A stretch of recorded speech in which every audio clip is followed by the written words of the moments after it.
How's everyone doing? Welcome to E7 Masters. I'm G-Club. With me, we have Valky, Car6. How are you doing, gentlemen? Another day of E7 Masters road to E7WC at the end of the year. On a very cool day because we've just had a balance patch announcement yesterday. I'm pretty sure everyone's like, oh, lots of words out there, lots of words, lots of yapping. No more 15%. Yeah, lots of great news. Hello. Some yapping points for the balance patch as well, but that's not in effect until we get to the knockout stage, including Salome, who is also not available. Just leaving that down before we get into our matches today. Valky, welcome. Let's hear it from you. How was your week, and what do you expect from today? Good week, man. Today, I think we actually get some of the best free-to-play and low-cost player to ever play in tournaments. So really excited to see how those guys make a name for themselves today. Oh, yes. Very exciting roster. This week and next week, we'll sum up the group, all the groups. We still have a lot of groups to go through. Car6, how you been, bro? G-Clef doing good as always. After last week's upsets, though, I have no clue what to expect tonight. We have some big names, but man, tonight's gonna be exciting. Lots of 2-1s, some flips, some flip-flops, some sweeps, reverse sweeps. A lot of things happened. And oh, dude, last week, Group C, I was rewatching that at home a day after. Perfect meal, a video to watch. I was just eating a meal. I was like, oh yeah, that's crazy. Some insane things are happening still, even with the same rule set, because we have the groups of A to H. A lot of groups, but they have to be in the same format with same. I don't know if I'll watch the same second heroes group. At least watching the first group, though. It's not going to be the same, right? So Salome's not allowed. Until we get into the knockout stage, the hero pool will be the same. So just leaving that down. Before we actually go into the groups, though, we do have the overview. Let's check that out first. Let's quickly go over the overview. 32 players. We got 3 days down on groups, including the group draw announcement. Group EF today, E and F. Then next week we'll go through GH into the knockout stage very soon. We mentioned group stage, double elimination, BO3. That's why we have 5 matches to go through each group. A lot of matches. Knockout stage, though, single elimination, but best of 5. So there's a lot more chances, a lot more rounds and games inside a match. Finals, best of 7. So that's the same drill. And the prize pool, a lot of money in the line, $15,000 for the champions. Second place, $10,000. Third and 8th, you can read what's on the screen. The importance, again, top 2 players gets a bye into round of 16 straight. They don't have to go through the qualifiers. Hello, Adrian. How's it going? I'm doing okay. I need to go get water. Maybe I'll do it now. E7WC 26, so it has to happen this year somewhere towards the end of the year, I'm guessing. Towards the end of the year, I'm talking like November, December, I think, is my guess. We'll see what happens. Let's see who becomes a champion and who's top 2, guaranteeing themselves in E7WC. Group stage, we do see a lot more grayed out names. No, MMZN. He got his buffs too late. Kid, champ, gone. Go Mi, gone from the tournament. Uh-oh, what's happening, Car? Is this okay? I mean, G-Clef, it's always we okay. were saying, right? Anything can happen. These are the best of the best players, but my God, if you aren't on your game, any of these players could take you out in the blink of an eye.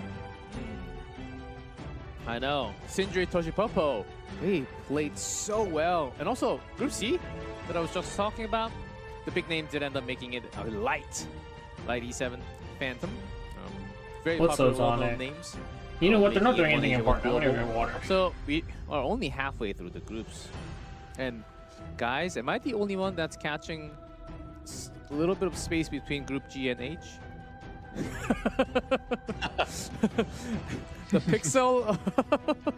Well, let's skip through. We have a lot more to talk about. Next week we have Omega Math. These are big names coming up. Not today though. Oh yeah. Focus your eyes on the right side, left side, excuse me. Midnoru, Daystar, Meow Mix, Nutria. Very important day for Korean players because Midnoru, Nutria, from what I've gathered, they're both Korean players, right? They're in the same group. And go through Daystar and Meow Mix to have both of them go through the group, that seems very much close to impossible to have both.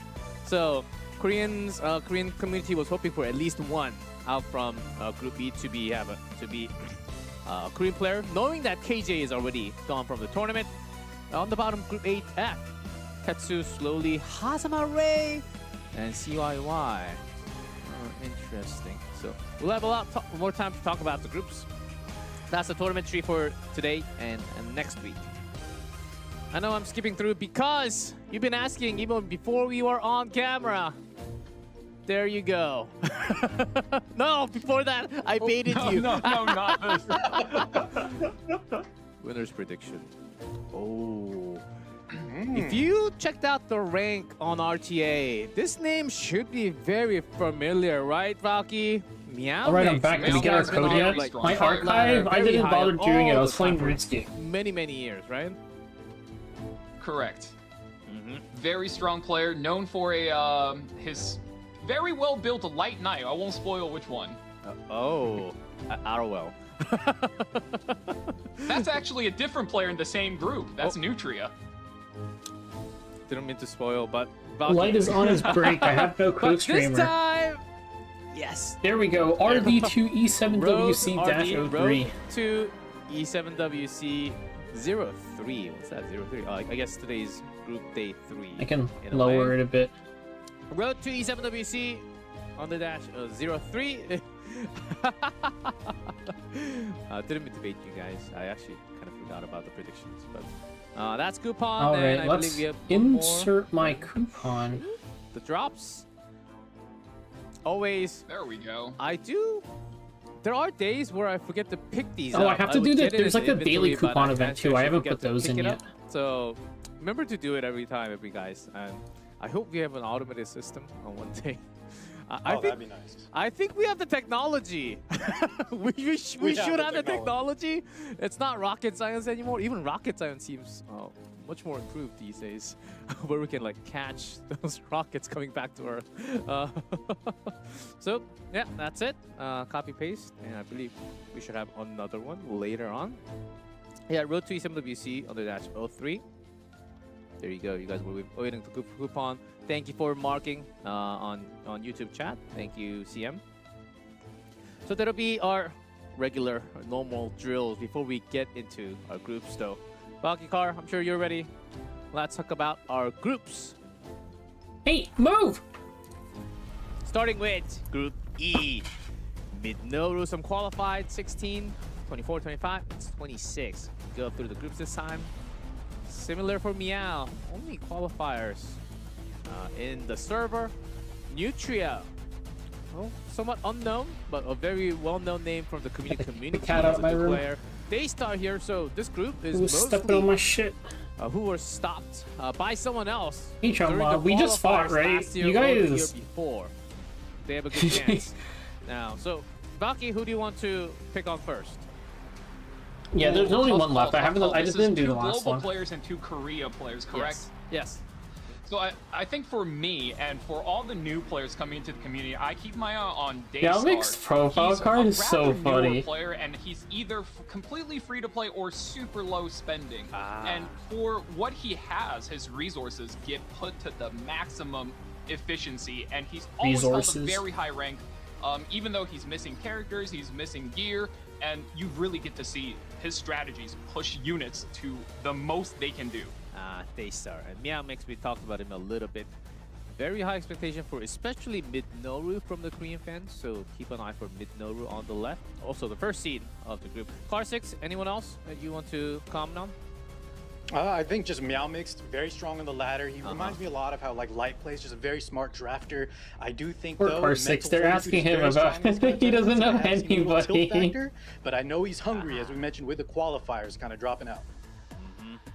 We'll go straight to Midnoru. This player, hello Razor, a Korean commentator, has very high expectation of Midnoru. He, who was also a player a few years back for Korea, believes that spring season Midnoru's at his best, finest form ever. That's how high he rated this player. So after hearing that, I'm like, okay. So my I need to open my Twitch, but I'm like on the doing E7 stuff on the side. We have the global players from the community being voted the highest, but as you mentioned, right, a lot of the Korean tech, these players, I like when you give this insight. So Midnoru is one to keep an eye out for sure. That's what he said. He really pointed his fingers at this player and said, like, watch out for this guy. I think this guy's going to make some accidents. Oh, let's see. Hopefully it's not deadly accidents. But Midnoru, a Korean player, very high win rate. And Daystar, we do have seed 1 versus 4 first, and then seed 2 versus seed 3. Daystar, you I also mentioned need to keep my stream open so I can get my own games. That's all. Or I can get my own 2,500 over. What is it? Amount of games, close to 60%. My own Twitch That's drops. A really good win rate. If you ever talk about one. I might as well pin the other I code. think that's just something you have to do if you are the newer player coming into the scene. You are the challenger, challenging all of these old guards up in here, you know, holding down the competitive environment. You do have to get your reps in, and on top of that, I mean, if you just look at the most played with versus the most ban protection, we have MLDN as well as Hellion Lua. That's one formidable combo, and it works perfectly with his pre-ban. So you can see that there's a clear logic in the way he plays this game. Oh, yes. Certainly we'll have it ready. It seems like we are close to being loading up to the game. Some seasonal data, 9-5. That's somewhat significant, I would say. Some favor in Not Midnoru. joking when you said he was in peak form. Yeah, spring season, but we're slowly moving away from spring season. We have a new season in our hands already. Talking about new season, we're in. First game. Let's do it. Of E7 Masters for Group E. Midnoru versus Daystars. We see the pre-vans. Lady. Yulha. That's a straight This is up not the ban. E7WC. This is E7 Masters. I should update my title. Superhumanization for this matchup. Notos Lady, No okay. toes. Bidless. A couple of other super high tier. Oh, Loud. Care for a sample? There she is.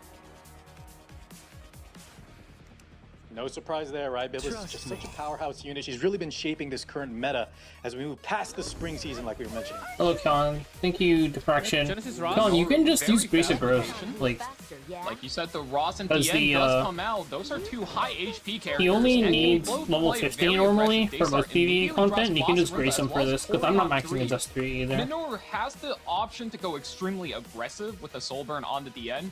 Daystar already has his ban protection in. You know there's not going to be a Bellion making it through. Okay. If you go for a Soul Burn strategy, you can just ban the Bellion afterwards.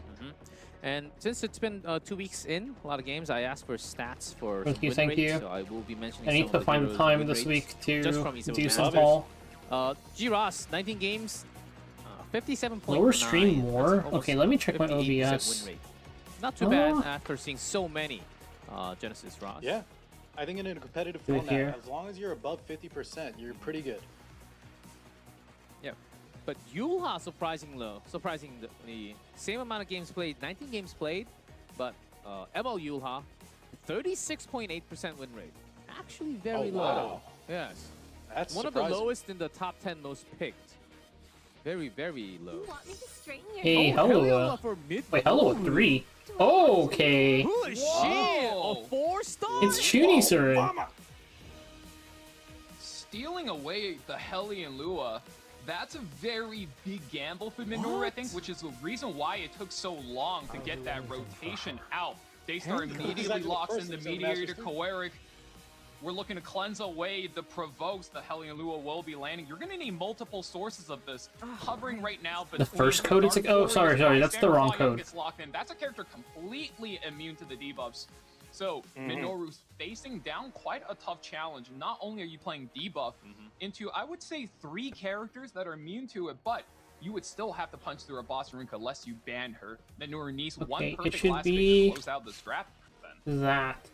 Yeah, well said, Valky. That's the strength of this Tori, especially on 3. Not only she mean the debuffs, and then we have the hand guy and the bystander Hua, who we all know cannot be Yeah, that buffed should be or the right one. debuffed. There you go. You have that Tori that also stops a lot of other units. She has that hit buff now. Very, very strong. Fern locked into. We got a blast. Collapse. Fern. Fern along Fern's with going crazy this game, actually. there. True. Something. Midnoru thinking about a lot of debuffs and the damage too. Is this okay? Is this enough to break through Boss Arunka and the team on the right? Ooh, that's a tough call. He might just have to ban the boss Arunka if that's the case. I mean, I do see 2 book carriers for the Hellion Lua. we'll be able to get the game plan up. But Yeah, no, Fern he has going the crazy mediator this game. Choleric, so we'll be looking to lock down half of Daystar's team while the other two are making that comeback. Oh. Tori's got damage. She's safe under the belt of Runka. But is this Surin going to be okay? Lua covering with provokes for a couple turns? It's going to be Okay. a pretty tough call. Okay, Boss this is just taking looking a to little hold while. everything down. We'll be going right into it. Here we go, first game. Dude, this RTA background is so bright. She's been out from the first picks. Early soul burn. The sun is shining in my eyes. This is one of the strongest soul burns in the game because not only The Twitch stream? Oh, 1 second. they cannot resist, I should really and start you linking lock my down on the provoke, Twitch in my leaving Discord, the shouldn't I? MLBN free to Or like in steal, the do description. damage, wreak havoc as she wishes right here. When I catch you. What's up, Asboy? Such a streaky character. Oh, Yeah, here's she's very Meow. strong, but in this kind of matchup, not going to be as effective in others. Here we go, by Was center. she kicking? Rips it. On the end. Easy damage. Sealed Eye Surin. Even if you make it out alive. Dropping in the soul burn again. This is going to be a debuff-based damage dealer. So can the boss Runka hold it down? The Ooh, bleeds. lots of bleeds. I already see counterattack. Okay, where's the That is detonate? So many bleeds active now. And one. Oh, that actually kind of did a lot. She holds on with The balance patch? The balance patch is...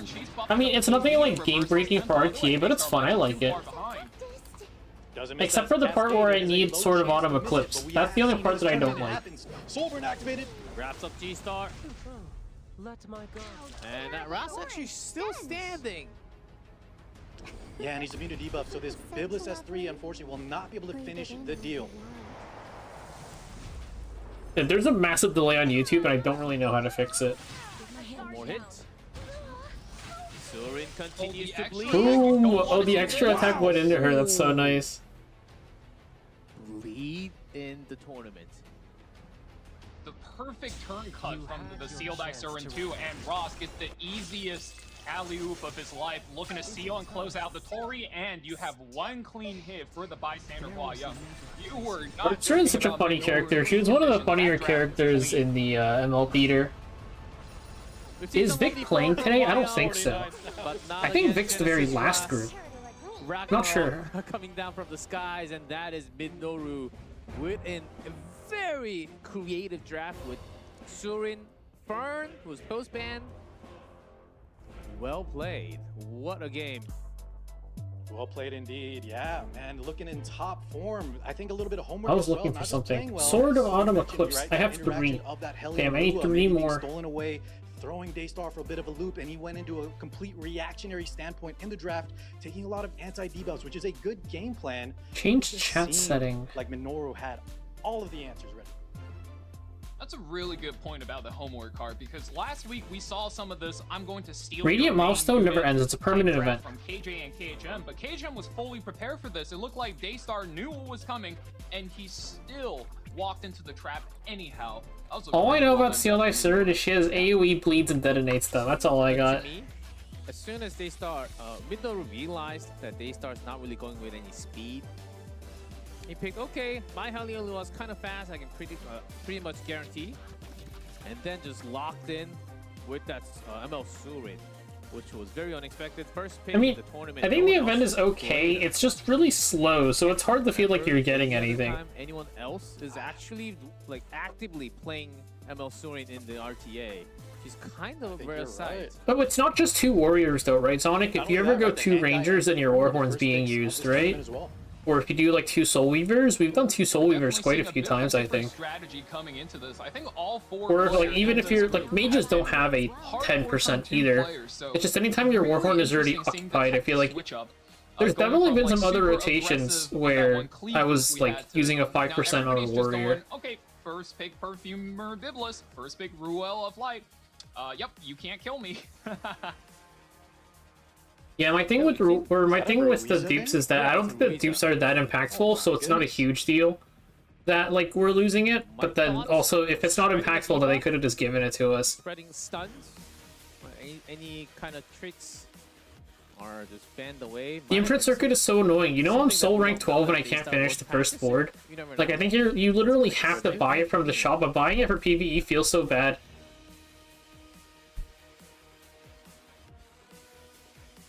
Midnoru. Getting hyped. What else do you have? Show us. Yeah, he really takes a long time to think through the entire draft, which, you know, might be a little boring for us here on the casting booth, but it really shows that he's going through all the possible conditions, choices, and as we've seen in game 1, man, it really works. So you see a May Chloe come out, now the Unbound Knight. It's also just kind of cringe in general, just like... Buffed ROL. Shouldn't have to spend coins on something for PvE. Kind of takes away one of her counters there onto. We've seen this from a lot of other players. A lot of times, though, the Bellion we've seen doesn't quite work out super well if you either pick her as a hyper carry on 3 or if you kind of take her away from your opponent to have. But let's see what Daystar is cooking up here. And I think this might be another case where Midnoru read Daystar's draft ahead of time in advance, because if you look at the pre-bans, I was complaining in the CC Discord saying they should just remove the things and set up the things so we don't need the coins to do it. Brigida is a very, very powerful duo pick to support this free run. So removing one of, if not the better support for that free run, I don't know if they can use Salome. I don't think we'll see her either way. What can I do to not only survive that free run, but also punch through the rest of the team? Yeah. As Carr did mention about Rebellion having not the best win rate, it's actually one of the lowest. 11 games, 18% win rate. Oh my goodness. No, I think that's 2 wins and 9 losses. Yeah, that's pretty low comparing to anyone else. Awakening was actually fine, like, because well, initially they said it was gonna go on every unit, right? And then they said, okay, fine, we'll only do it on like old units, and then I think it was okay. But then they just canceled the whole thing for some reason, and I was like, okay, I guess.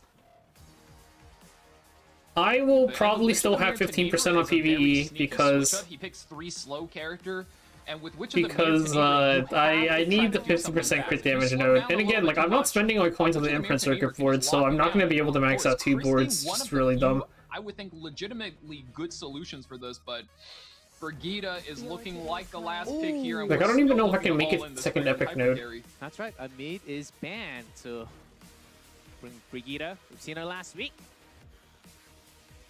Salome crashed the stream too. Let's pick Salome. You'll crash the stream. Ally and bring down the damage. Oh yeah. Yeah, the Amid 2.0, the enabler for free run there in the form of Amid. Yeah, it was fine after they walked it back a little bit. I remember being really confused when they just canceled the whole thing. I was like, what about like all the dev time? I think it was okay. Angelica. Angelica, sinful. I mean, the outrage made sense when the outrage made sense when it was every single new unit was going to have it, right? So not giving her many chances, and of course Brigida banned away as well as Arrowell. So for the circuit, oh, I need to do a video on this. The purple gems come at rank 10, and then the red gems you get at rank 11. So like every 10 ranks, you'll get the purple gem, and then the rank after, you'll start a new board. Really just bringing out a lot of underutilized units. There's a lot of anti-revive tech, but not Angelica. Yeah, she did go through some changes a while ago, but mostly used in the PvE, but we'll see. I'm debating if I want to farm this weekend. On the left. Just so... Because the boxes are so bad in like the other weeks. Ugh. Thinking, scrolling through, there is a Christie. It's How already many can you land? See some resistance already. Salome, I think you just build her kind of fast, but she isn't like super useful so far. I think last week was the best for boxes, but I forgot to roll last week, so we're rolling this week instead. Oh my god, that was so close. Yeah, she lives and she's still there. But that will eat a lot of souls. Simple Angelica with the hands from the ground, buffing up the team. This week is reset stones, yeah. I think the charms are better. Oh yeah, haven't seen that in a minute. But I forgot to roll. Last week is Molas, which some people need, but I don't need Molas. Plus The Guild War 8 currency is Chloe. end of season. Just try a bit Ripping harder. that Chrissy skill 3. Just You got getting some 100 red best charms, for the nice. team. I was gonna roll it and then I fell asleep and I woke up and I was like, fuck. Arrogance. Oh, just good to do. Nail it. Also, yeah, true. The important And modes mortality on the same team. don't have PvE or don't have 15%, but I guess it actually doesn't matter. I was gonna say it would be nice for Expedition, but Expedition is like dead content, so. Emotions, as we usually say, but look at this Setsuka. She's ramping up. Even having to- Haven't taken a turn already. 3 stacks there. Freerun now. I mean, I think the first priority is to remove this Witch of the Mirror as soon as you can, because this is going to be a little bit dangerous if you leave her up. No, opting for the maid Chloe. We're looking to take out the source of the revive, doing whatever damage we can. Water's Origin on the Sinful Angelica, pushing up ever so slightly, tempoing the rest of her team. Well, we need Expedition for like mod gems. I think Exped is fine in its current form Because because they gave us a lot of quick battles. I think it's okay.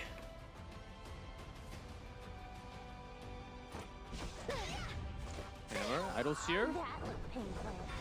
When the It feels Vulture bad takes 'cause away last the year- no revive gonna come. Wow, Daystar is behind by so much already. Last year, reset stones were the 4th week, so it was fine to keep farming. And like, okay, you get a bunch of cata boxes, unfortunate, but Yeah, whatever. that's Angelica living at such low health, really paying off here. Also fueling that Setsuka now above half on her resource meter. Counter attack. Another one! We'll start after this weekend's, yeah.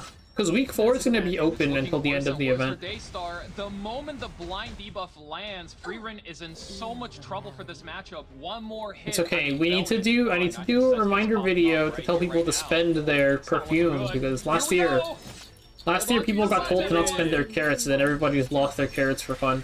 Setsuka, slash it. Meet again. Uh-oh.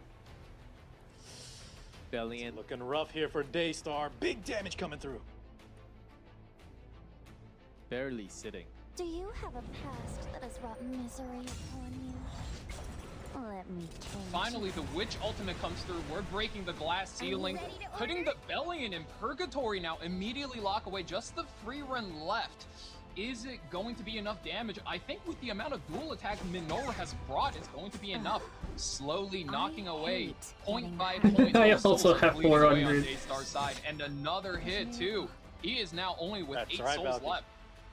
The name of the game, right? When we're fighting Freerun, her defensive magic blocks all Miss. damage, but she needs 4 souls to activate. So all these dual attacks, adding up these counters, hitting, moving that souls. That is our win con. I've been waiting for you. Yeah, without the buffs on free range. Yeah. Not looking so powerful. It's different After this all. time. Uh-oh, and I think that might be one more dual attack. And it There comes it through, is. takes out the Freerun. Setsuka doing most of the damage. Can I go? Not even the home? stun. Box CR. Injury. Yeah, Just time to lower make this it win. Bellion's win rate And the even deep- more. Wow, this Angelica's deep break actually landing so many. Shall we? And how you Goodbye, doing? Daystar. That's a 2-0. It is only when you are true to yourself. Midnoru with a huge win. Somewhat off meta, but it made sense after seeing this. Wow, he really told me something. Oh, shit, me too. And I'm a believer now.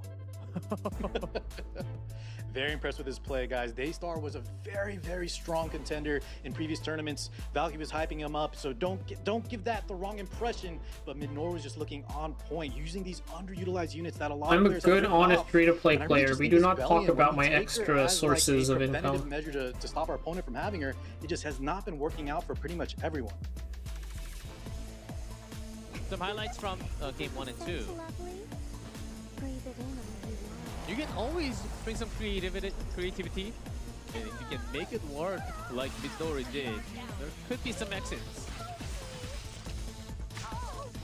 You gotta hand it to the guy. This guy's got some, I don't know what to say. He's cooking with these builds because game 1, he got a very strong aggro comp through with the Sealed Eye Sir. And even though, according to a lot of high-ranked players, aggro is kind of a dead playstyle in the face of the Perfumer Biblis. She is so good at shutting down trading heroes and trading HP points aggressively. And in this game too, you really gotta hand it to the guy. He brought 2 dual attackers on picks 4 and 5. Usually when you play against a free run with Setsuka, yes, you are red on green, and yes, you are going to be counterattacking a lot, but free run can usually out-tempo her. She doesn't get enough turn economy, but with so many dual attacks at high speed, the free run really didn't have any Is ways to that correct? outpace the Setsuka, who is just counterattacking, dual attacking, and then the moment those blinds land, it was GG. With immortality, the revive, so many tools to come back in game.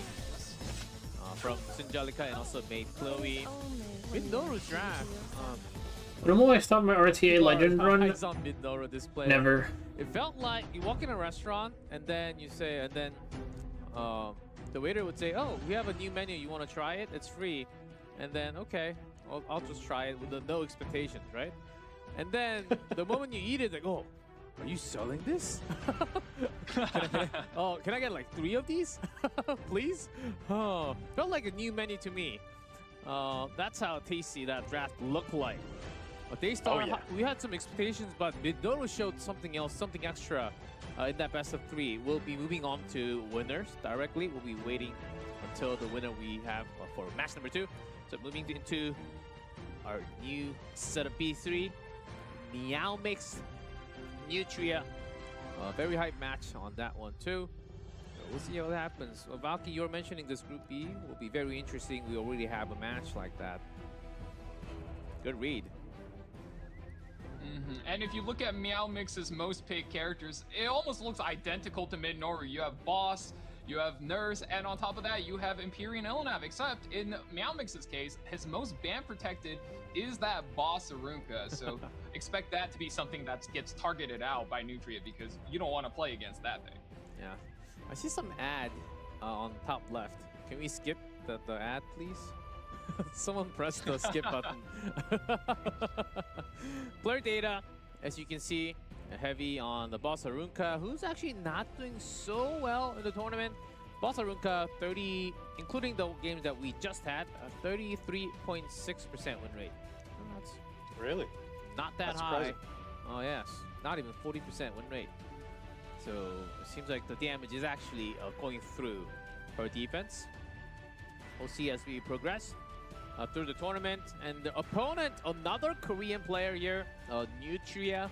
Like This guy's profile card is also really funny. Kind of a size of like a capybara-ish, but not as that. Yeah, an not, aquatic rodent. Not that big. So Billion. It's also the teeth. It's been chomping. Look at that. It is bloodthirsty. That's right. It's like, it's like a big beaver, right? Because it sharpens the teeth on some wood. Mm-hmm. It's going to be an interesting Nutria's about matchup. that We got the chomp. cat versus the rat. Oh, great.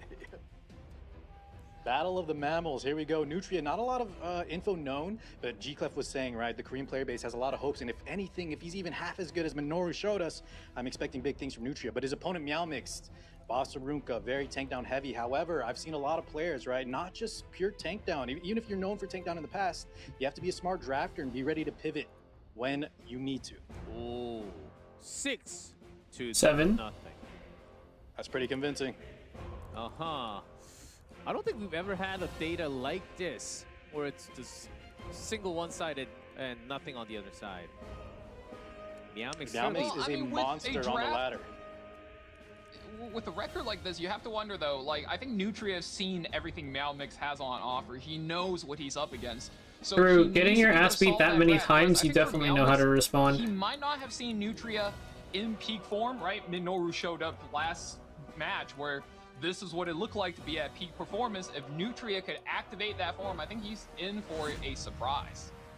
And Notos, Lady of the Scales, the end band. Do you like No surprise the here scent? from the pre-bands. Yep. Maybe a Yula Boss Arunka. We know Meow Mix really likes Someone those types of needs to be made an characters. example of. Who's always being picked as a front tank so many times, but not showing that much Yolha Arunka, wow. win rate. To be honest, low 30% in tournament, that's not the best, but there's always reasons why you bring her. Oh, yeah. She I just think stops these so much of three your opponent's opening game picks, plans. I think with the current 3 picks. No, we're seeing, my guildie's trying there to it type is. out Maybe the fourth pick draft. now. He said It has been Real the most, Freerin. like, quote-unquote standard opening you have seen with this current metagame. You have Perfumer Biblis on one side. You have to first pick her. She's just so annoying going both ways. Whereas on the other side, Boss Arunka, you can protect your single target characters. You can protect your squishies. And Nurse Yolha. Oh, Real Freerin. Okay, what's next? He said Aria Cigarette. Characters very scary, but Nutria is posturing up for the Freerin hyper carry in game We're one. flow That's charting. really my does goodness. Meow show We're the flow answer. charting. We got the Arya coming in, Valky. Removal of souls also adds, she taxes your opponent's souls, as you have said in previous tournaments. So I like this kind of pickup from Meow. Backed up by his tankiness, he also has that cigarette to kind of have a little bit of cannot let speed you pass. and make sure you respect the amount of debuffs she can put out. And once again, Silvertide Christie gets locked in. You mentioned this earlier, Car. This is a character you build with 300 effectiveness, and then she passes that on, 1-for-1, bar for bar, for her back carry. So Freerin is looking giga stacked over here if she does indeed have to go up against the likes of the Swift Flag Bearer Sigrid, who is looking surely to land a lot of debuff against Nutria. Last pick, New Moon Luna here being hovered. I'm a little surprised he's We have not an going Arya, for one of though, the yeah. hyper carry cleave supports. Ahmed, yeah, right? That's gotta be it. Lock it in. Oh, wait, really hovering this New Moon Luna? He's really thinking about it. I mean, look, You if don't your main deserve character, my your mercy. Freerin gets the souls, your Luna gets the souls, and you drop the burn against Meow Mix, it doesn't give you enough of a edge to just completely run him over. I think he likes his odds there, and he's gonna take that gamble. This doesn't look good. It does not look good. Team already formed on top of that Bellion. Concerned about the souls. Now that's 100% going to be banned. Looks like some tuning is in order. 100% Yep. is No right. question. You No cannot let that question. through. Sides. Doesn't even have to think once for that. It was insta man. Frame one. Yeah, Nutria, winning Bellion, and yeah, Real Love Light insta ban. So, very tanky team, and with Arya, souls are going to be expensive. Yeah, there is no rate up, but like the question is, The battle of second does the map reset of stones May, outdo Meow whatever versus extra I Nutria. get from buffs anyways? I don't know what the answer to that is, honestly. Open the gates. Don't blame me if you get hurt. Swift Flag Bearer Cigarette Wow. opening things up. She takes the first turn over the New Moon Luna. If you look at the combat readiness bar, this is in fact one of those notorious slow Lunas. It's looking to just take it easy, but is that a little too easy? Are you going a little too slow? Give it a go. Does not land the pushback, but does land one single fear onto the Perfumer Biblis, and this might be the game where the game gets a little weird. I mean, that was the only fear he could land. Defibrillator, we are buffing up, likely Oh, the yeah. ML Aria, and this is where There was no other things fear are he could gonna be land weird, right, because guys? She's gonna punch some skill souls effect null and then off two against 300 Nutria. Efra's units. This goes. Read up every week, yeah, definitely would have been nice. I don't know why they chose like now to stop doing weekly buff events. Ooh, so close. 7,000. One interesting thing is I was watching one of his streams. He wasn't on the Crown of the Blue Rose, the Prow artifact. He was actually running the Lethe, but he swapped it here for this tournament. What do you know about me? That almost broke. Above New all, Moon Luna. a sharpened At least she's spear getting a turn. is a cruel truth. No soul burn will be available for her. Land 2 seals. It's not great because you do miss it on the Nurse Yolha, but free run here with potentially a lot of damage coming in. Oh. Takes Yep. out the Flag Sigrid. Good damage. Put some buffs on finally in this game. All yours. Arya is still here. There's a defense break. In need of a thrashing. That defense break is massive. That This is hit is going to huge. hurt. Oh, Takes her on one hit. Oh my god. That is something that Nutria was not expecting to have happen there. One of your units already deleted from the field. Yeah, that's Boss Aruka just casually helping out with the D-break.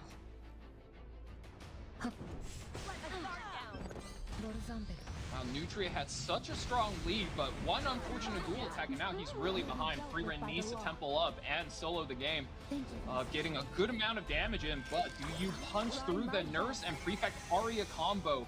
But Christie's doing all that she can. Have another attack buff. You burn through yours. Here's the second one. Does this Aria punch through? 62k HP on the dot. And we're back to the another skill Soulburn 3. S3. That's the power of the superhuman plus Crow Artifact combo. Removes all the souls. Souls gone, defensive magic. Makes Freeman such a strong character just because of that barrier. Who hurt my family?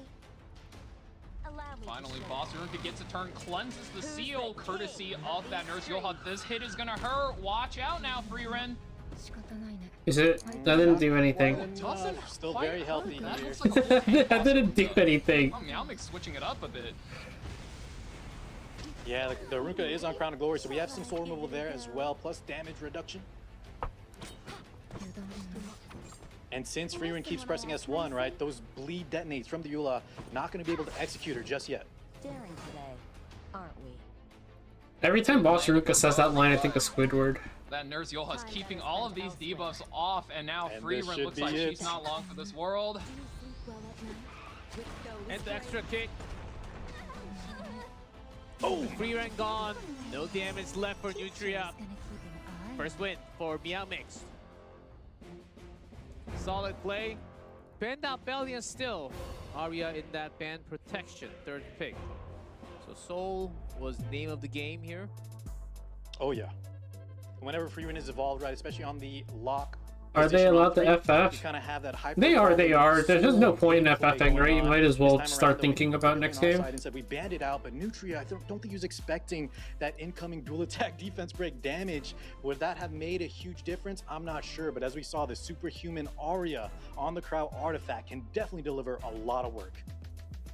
And that was a really good catch card. The initial soul burn onto that Aria was so clutch because it lowered her cooldown and it let her come back, especially with the superhuman. You're running on hyper speed, come back, soul burn a second time, and you just took so many souls away from that free run and just put Nutria absolutely in the hole if that dual attack didn't already do it. Going straight to game 2. Parsetti, which Tenebria, Steve and the Politis, made Chloe added to the prevent. And also Lunatic, reminding you guys the game 1 picked heroes are not available in the next game. Yeah, it's Fearless. It's Fearless. Here is Genesis Ross. Fearless is just more interesting. You get to see more And he just units. first picks the Genesis Roz guy in round 2, and he does it all. Immunity buffs, double lives, can cleave an entire team on his own. What a powerhouse. Yep, a built-in. And I think quality for set. guys playing at this level, might be doing something sneaky like that.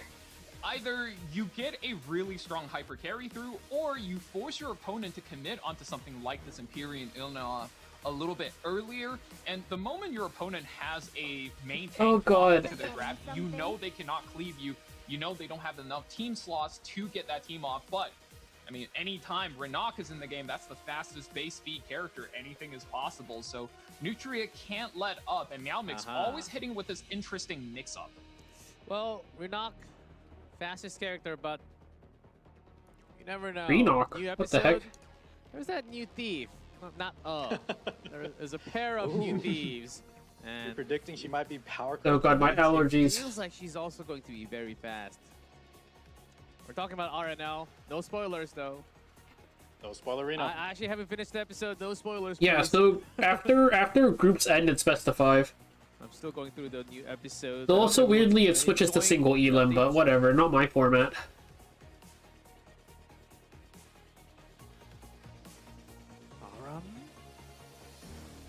He's cycling through a few characters here, but seeing as how there's an Empyrean Ilanov on the side of Meowmix, it's going to be tougher, but Rom does get locked in, which means Nutria is definitely cooking.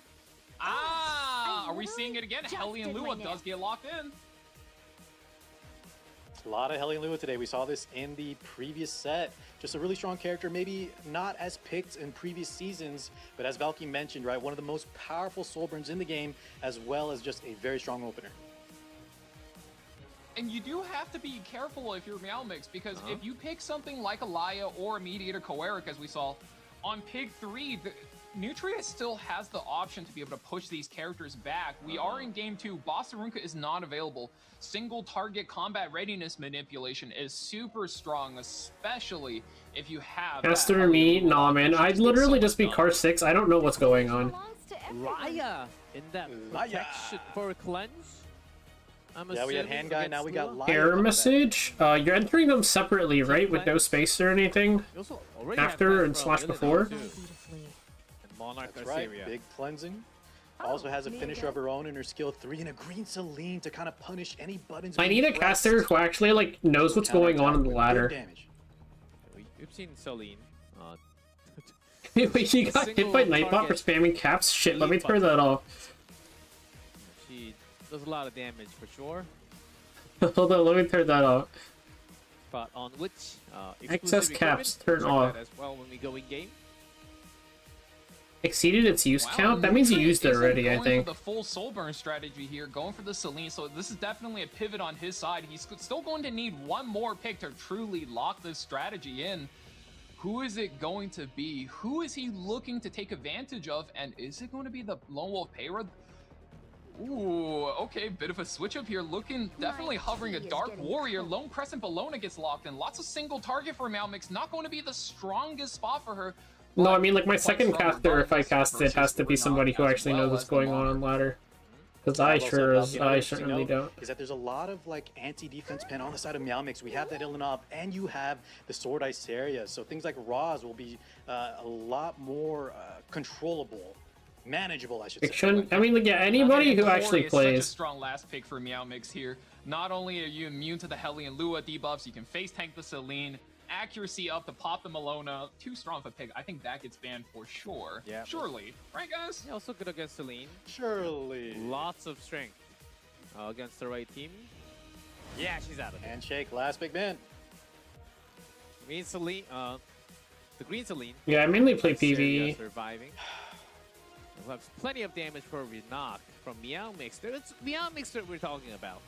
I'm not sure if the 2020 E7 thing expired early either. We'll see. Lua. Love your curls.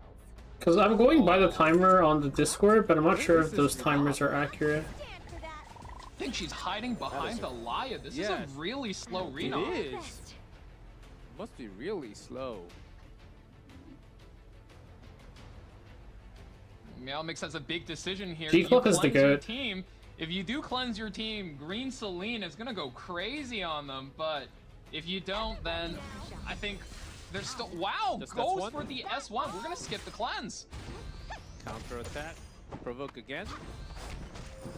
Yeah, most likely predicting that Nutria's damage. As long as he can avoid that S2 and S3 burst, maybe he can kind of play the slower game and rely on the massive amounts of defense pen he has, anti-defense pen, on his Sword Ice area Illinov combo. Here we go, though. The Seal's gonna knock some of that out. That's the strength. This Genesis Roz. Counter attack. Counter attack from the Monarch. We're looking to land the injuries to trip down his damage. Still 28,000 HP. This is going to hurt. Meow, does Meow and hold on? Your life. Big question. And he hangs on. He's hanging in there. Calculations. Ooh, that lion's moving up. This is where it gets dangerous, though. Okay, but now the Ross just goes again. Rom's going to be able to give another character a turn on top of resetting the cooldown. Do you rescue your Ross? Do you give up on him? Is he too injured? No, gets the Ross right back. I mean, who else are you going to reset? Here, we're going to seal and fold the Monarch Isari in half. And oh boy, so much of Meow Mix's team is already locked away. Meow Mix. Wow, I see the game plan. Should he have cleansed? I don't know. Ooh. Still alive, though, but two man, out. I'm still standing. that cycling was insane. That reset the Aram combo. The Celine locking the entire team on left. This Laya. That's right, G5. Still cannot press buttons. That Celine S2 still ready to go. We see the idea, Is within our grasp. but there's a hard counter. That's her right there with the soul burn. She will strike. It's not my fault if you get hurt. And put an end to Isaria. You'll get wrinkled. What a draft from Nutria. To hell. Oh yeah, I love the Aram with the double seal and the rods, identifying the problems and sealing them both. Stun. Is it my turn? Performing with all of you Oh, fills me Nutria, with some emotional so much damage right there joy. with the stun. Is Celine broken? 1-1. We're going to game 3. I like it. We're seeing some Oh, yeah. really high creativity play today, going all the way back, years back with the picks. Especially from the Korean players, right? Meow is definitely the favorite here, but you saw Nutria pulling out a nice combo between that Aram, that Genesis Roz, that Celine, as G-Cliff was saying, holding his opponent from pressing buttons. You saw the Laya almost just shocked, cannot decide on what to press, and that's all he needed, the time to cycle that Roz into 2 big S2 Soulburns into the S3s, and that was enough to seal the deal. And you really gotta admire the speed Okay, hold tuning on. on We're Nutria's gonna- team. Not only we're did gonna do the thing. Lua get the turn off, but Spirit Iceling held almost every single cleanse, every skill hostage, almost every single cleanse, every skill hostage, and it just forced Meow to give up all of his tempo to Nutria. Ross going into the push, into Aram for the closeout. That was clean. Game 3 already on the way. Defensive character banned out against Meow. Nutria knows exactly what he's going for. Nurse Yoha available. Meow says, yeah, let me just get that thing first, and then we'll figure out how we're going to play the rest of this. Yep, Real Biblis. I love it. Banned out with Runka.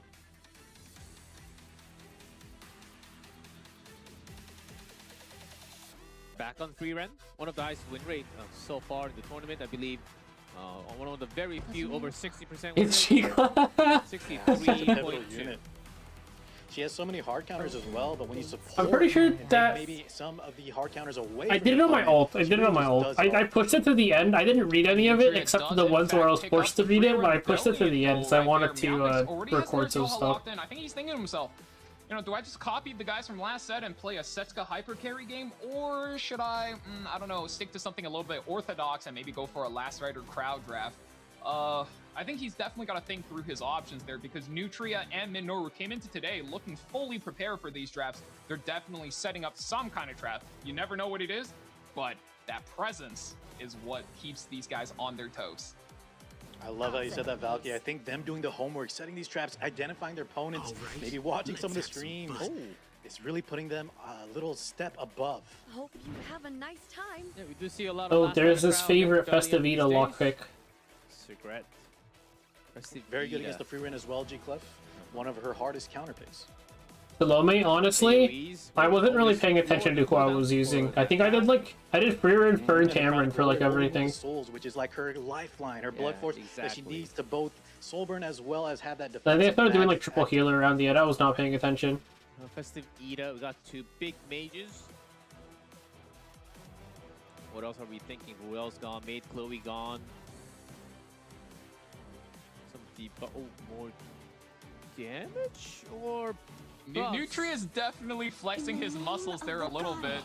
Goes through a bunch of mages, all fairly strong, I would say. Luna was good against this team, but decides to go with it at the end. So a bit slower. You're looking to hold back Last Rider Krau's damage. So mayhaps he's just more confident in his turn 2 draft, his turn 2 gear, and just drag out the match, play the long game. Golden Boys? Bit of ambition against the debuff. I'll destroy. This is literally just to protect the Oh, free my run bad. thing, I That guess. is a Dynamic throwback. duo. That's right, Valky. Haven't seen Ambitious Tywin with Last Rider Crow in a minute, but here we have it. Very, very strong defensive kit. Removal of debuffs. He just well needs to as pick something threat else for to some deal big with free run, skill right? boosts and defense Also rates. something to deal with Ida, I guess. Are you familiar with that one, G-Clef? It's been a long time. We've seen it a couple years ago.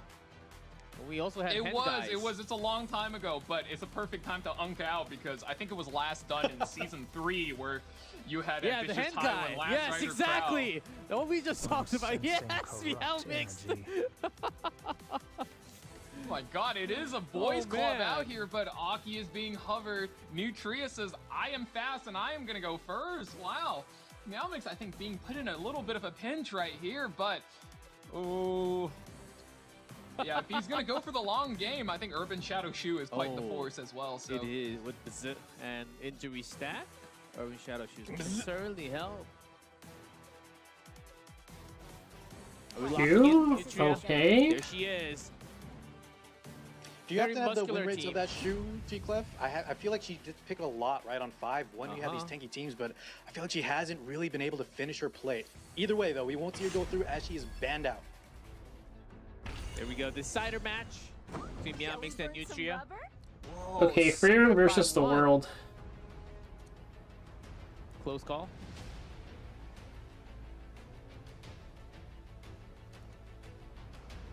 What do you think's Meow gonna Mix happen, takes guys? his time to And think chat? through this turn. Well then. Let's Wow, begin. opts to skip all of her skills in favor of just effectiveness checking the DN. Looks like an extremely high resistance DN. So Is that's anyone there? likely why Nutria picked it. Just play it for the long Kong. Dual attack I'm not blows too up late. the cooldowns on the Taiwan and out. DN steals the turn, gets to play first. Yep, there was the stun. So water check first. ICN. Even the Soulburn activated. We're expecting a long match, definitely indicated by our drafts. But as Valkyrie Fear mentioned, of right, purification that, hand buffs are gonna guy. really stop a lot of damage coming from Meow Mix, especially from the last Rider crowd. Mediator Kawerik. Let me guide you on S2 to the right Oh, Camp. this S2 won't do a lot now, but man, that thing can hurt. Yeah, I guess not as much as we I don't expected. remember the canceled ones, honestly, at this point. You gotta I do remember what the you did cancel here one had this last really round, weird even though thing you're where you getting couldn't your damage exactly, mitigated, you gotta like- click the S3. 89 damage on the Bellion. You couldn't exactly boy, strip this is, immunity buff for some reason. You don't really Nutria want to has be here. set up These a buffs are wall. keeping the team healthy. You can call Now me look at free round on the other Magical side. Girl D. A bit of a tickle fest going on as More both red players so power. tanky, so Barriers. activated. with me. This DN's going to cycle so fast. For the likes of you. Here's Tywin. May I play? Okay. Oh. Yeah, thankfully, the enrage on the ambitious Tywin will let him bypass effect resistance, landing every single debuff, barring the Belling who has immunity. But can this last Rider crowd take advantage of the situation is going to be the name of the game here, because he has a very small DPS window to really It's your turn now. take over here.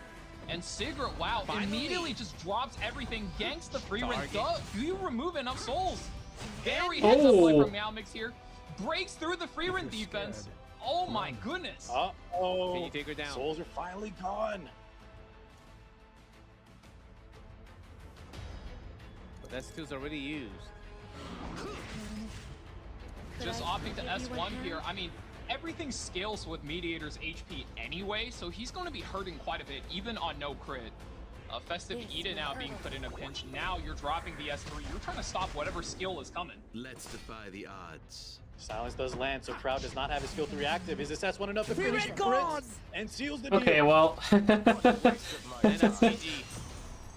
Wow, Meow Mixed. With a blast from the past, we'll be able to do so with that target. That's that Guild War player brain. Turns really well calculated. Moving off to the winners, Yeah. fighting Midnoru, fighting another Korean player. We'll see what happens over there, but lots of great plays today. I'm liking what we're seeing today. Yeah, we always want to see it go to Exactly. round 3, no 2-0 sweeps, but that Swift Flag Bearer Sigurd, guys, I want to say that, you know, that dual attack that she brings out on S2 was enough to break through those souls on free, and you saw Nutria try to build up that wall, and it was looking quite effective. But that ambitious Tywin, the stuns bought him enough time to kind of secure that kill, and as soon as the free run drops, his hyper carry on 3, it's pretty much over. Exactly, Clar. And we were worried about Meow Mix there for a second. 89 damage off of his first big turn. And to be able to identify his win condition, drain every single soul on the free run, and launch that comeback, that was very impressive. Yeah, even game 1, heavily focused on souls because we was the first time The Nutria picked Aria Freeman. show. I know. Well, that Carson. dual attack was so unfortunate. The defense break onto that Perfumer Biblis. I mean, you guys, you gotta build resistance on the Biblis. I know she's good with effectiveness, but you never want that to happen. And your Very unfortunate. But here we go. I love this from Nutria. I was doubting a little bit, but the game plan with your ROM, that Raw's just taking back-to-back turns, sealing, soul burns, extras. not my god. Flick of the wrist sword, enough to kill Meow Mix tanky team. And this is one of the strongest use of a ROM I've seen in a minute. Normally people take her just as a steal, as a takeaway. We just need... We need a 2k defense, 25,000 HP, 250 speed, 200 effectiveness, and 200 F-res. Even with the counterattacks and the injury, he couldn't come back from this. It's your turn now. And of course, that's the pip right there. 6 souls, 2 souls, and the 1 hit left. I mean, just locking down the free run. Normally speaking, even running down the free run like this is a huge risk due to her passive able to combat readiness push, but when everybody is stunned, you just get away doing whatever it is that you want. Yes, so far, very interesting picks that we haven't really seen too much. I mean, having those boys on the same screen in one angle, it's been a couple of years at least. We've seen some LRK and Tywin, but not with the Kaveri in the same team. Oh, it does work when you know what you're doing. Meow makes, I guess, all that experience from RTA stacked up.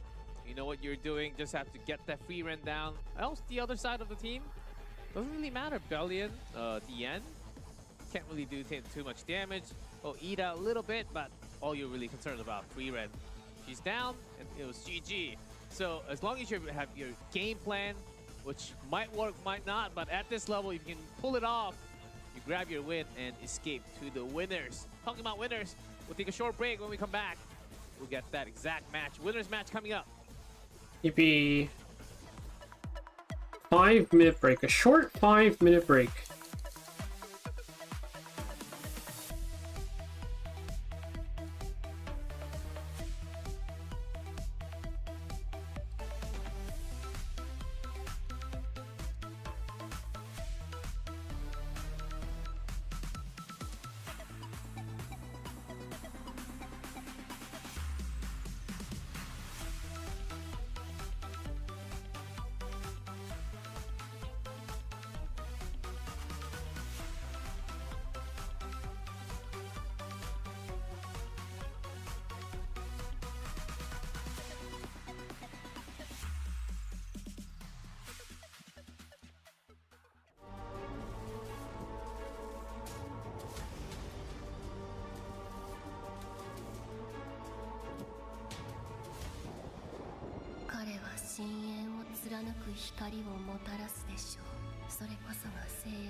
Hello there, feet lover.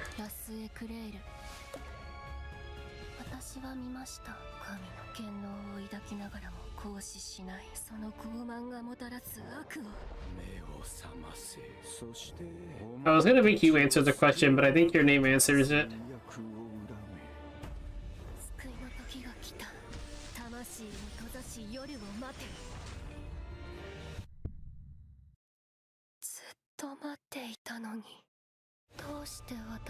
I wonder who her VA is. I have to update Cecilia, but I'll do that later.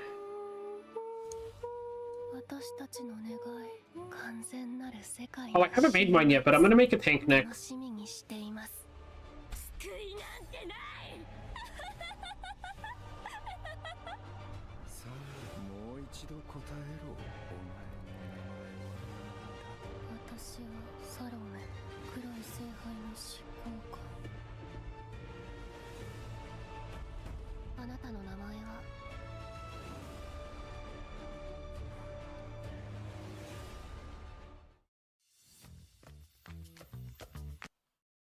I'm gonna mute it until the thing starts.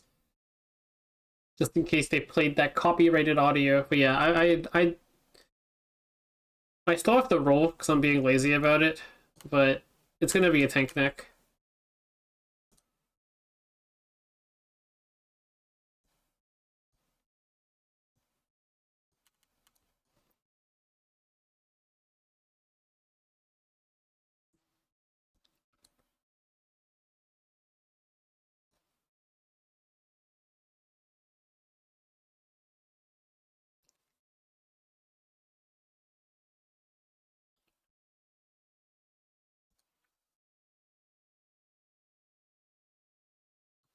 I think it's fine. I mean, if you're early game, I guess. I don't like speed set DPS gear that well because one of the problems is that unless you, like, roll into the speed, it's kind of hard to use. I feel like low speed DPS gear is kind of hard to use.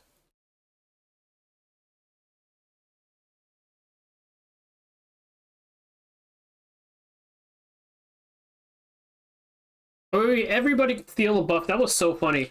I remember one of the problems was, though, the way that, like, buff effects work is they proc after artifacts. Like, effects from buffs proc after artifacts, so you wouldn't be able to actually dispel immunity. Like, you would S1, your bomb would proc, and then your immunity would proc. Or then you would steal immunity, which was, like, really awkward. That was one of the problems with the thing. Destro chest? Yeah, but he's, like... I feel like Astrum, you want to do right side pieces.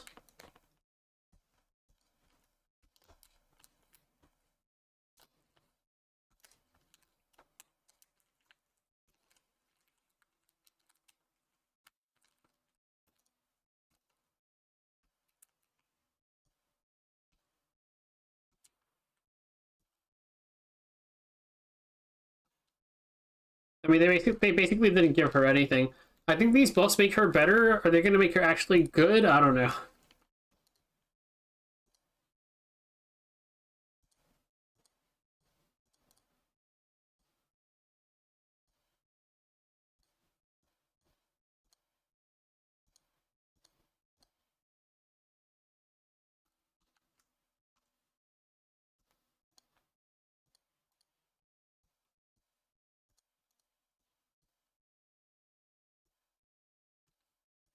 Subs, defense speed, and I don't know if I want F or F res. It kind of doesn't matter, because I'm going to mod one of them off anyways, but...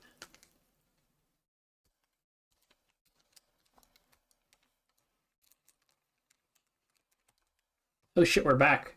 Miss might. There are instances that may not pop up 100%, so just bear with us. It will be fixed next week.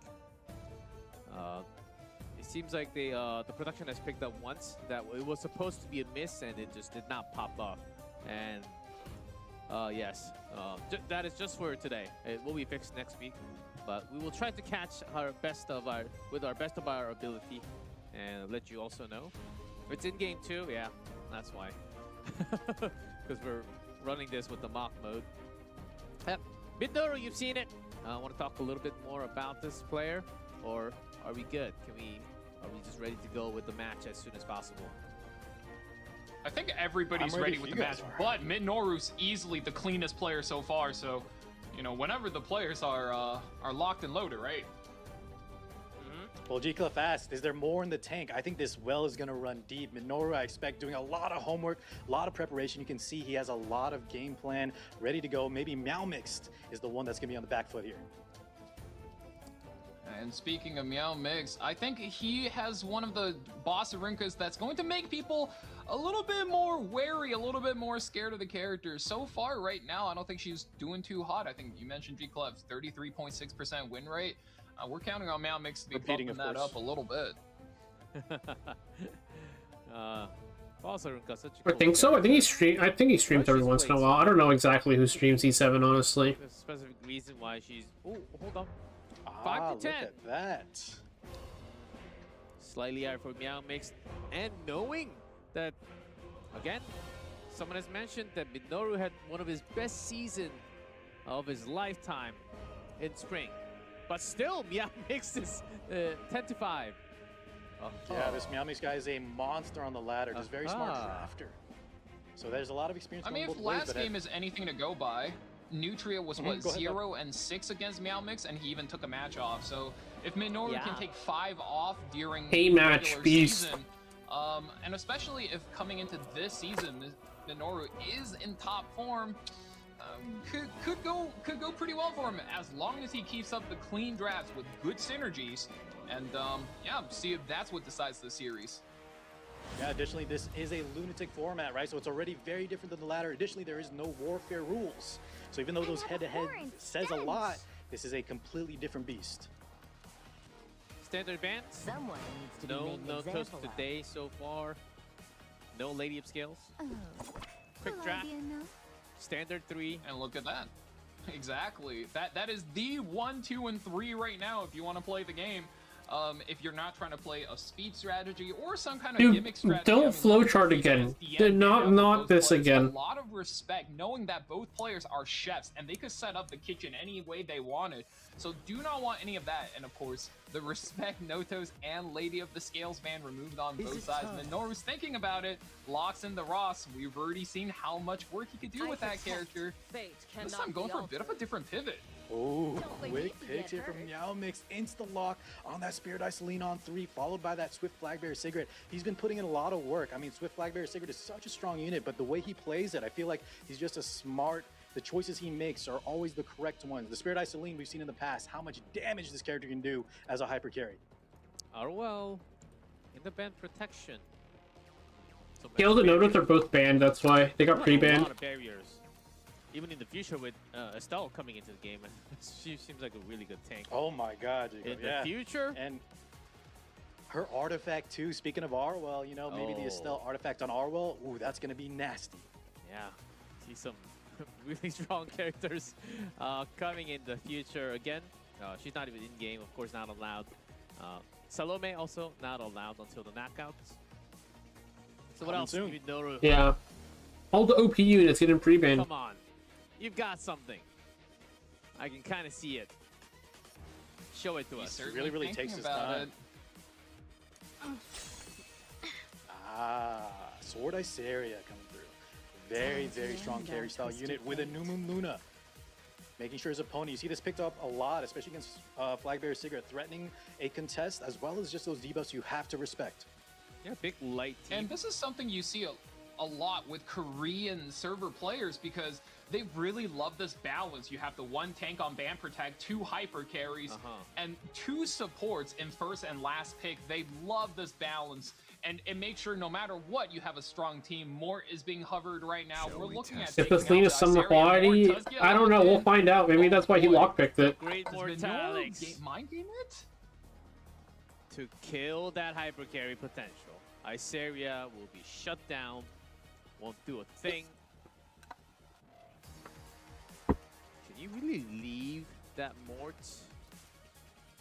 We do have There seals, is a remember guys, world we where the saw Mort gets from left Ross off, I will say. and Luna. Oh yeah, you can seal it. But Luna, And we have Yeah, 2 you seal seal the options. Mort. is Luna going to be Yep. gone? Oh, the Mort survives! Balsarunka gets caught by the police for speeding.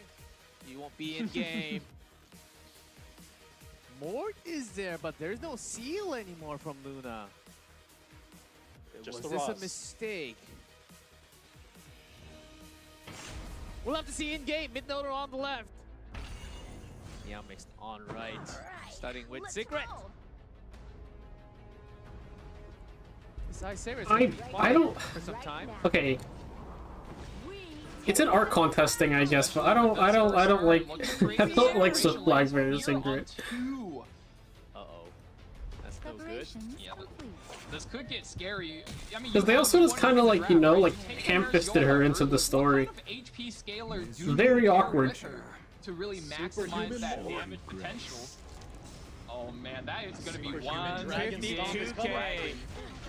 Stop! Worthy shall step aside. Well, we saw that Elbrus, but we just saw Elbrus. As long as that dragon's standing,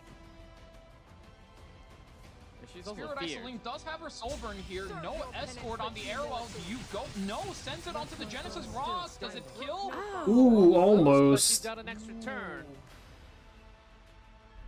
There Stab? shall be Oh. no more agony. Spirit Gates. For I am merciful. A true knight picks their battles wisely. Who do you go for strip? Don't ever ignore the power Please, of answer Spirit should be Isoline. Spirit Eye. You're looking for the stun, but as long as Nurse Yoha stands, I mean, any character naturally taking their turn will be able to just flip it. And Ross, I mean, that's why he's picked first, right? He's so resistant to all the debuffs, all the damage, and finally gets the turn with 39,000 HP. Am I seeing this right, guys? Is that what that says? Saying 39K? that right. And here we have the combo Back S2 and forward into that board. There's a seal, a collapse. If she ever gets out of fear, counters are now back on the table. Flick of the wrist, the sword is incoming. If they can survive this damage. Care for a sample? Haha. Spirit Ice lean down. Wow. Spirit Ice Celine being down is really bad for Meow Mix. I mean, that was his ace in the hole. That was the trump card he was hanging on to the entire time, and now more is sealed, and with all this injury, it is looking bad. Yeah, that full lockout, the injury damage adding up. And you're Haven't you seen the Guild War Rosses? Guild War Genesis Rosses are so annoying. I don't know if we have enough gas left in the tank. Midnoru. It might hurt. Did he bait Meow Mix into more? He had this all planned out. I'll lead the way. He's gonna target, he's immune, but we get some pulls from our team. Surely enough to finish his first of 2 lives. Yeah, Russ still had the buff. I'll set the pace. Yeah, Iseria still in fear. This is it. Not giving up yet. Meow Mix trying to cycle through the turns. Maybe he can get back to a superhuman in 2 turns. More 2-turn cooldown on Spectre as well. The Biblis, the little pedal thing increases your max HP. Do miss the fear onto the Perfumer Biblis, but with that Veritas artifact, she is going to be getting it regardless, and a little bit of a soul burn there, guaranteeing the defense break. And now, oh man, 1 broken out of fear already. Oh, that's the issue with that debuff. A little bit of a knock. And Nurse, I think it's like 8% per stack. For Meow Mix. This is not a good spot to be stuck in. If you land every single defense break,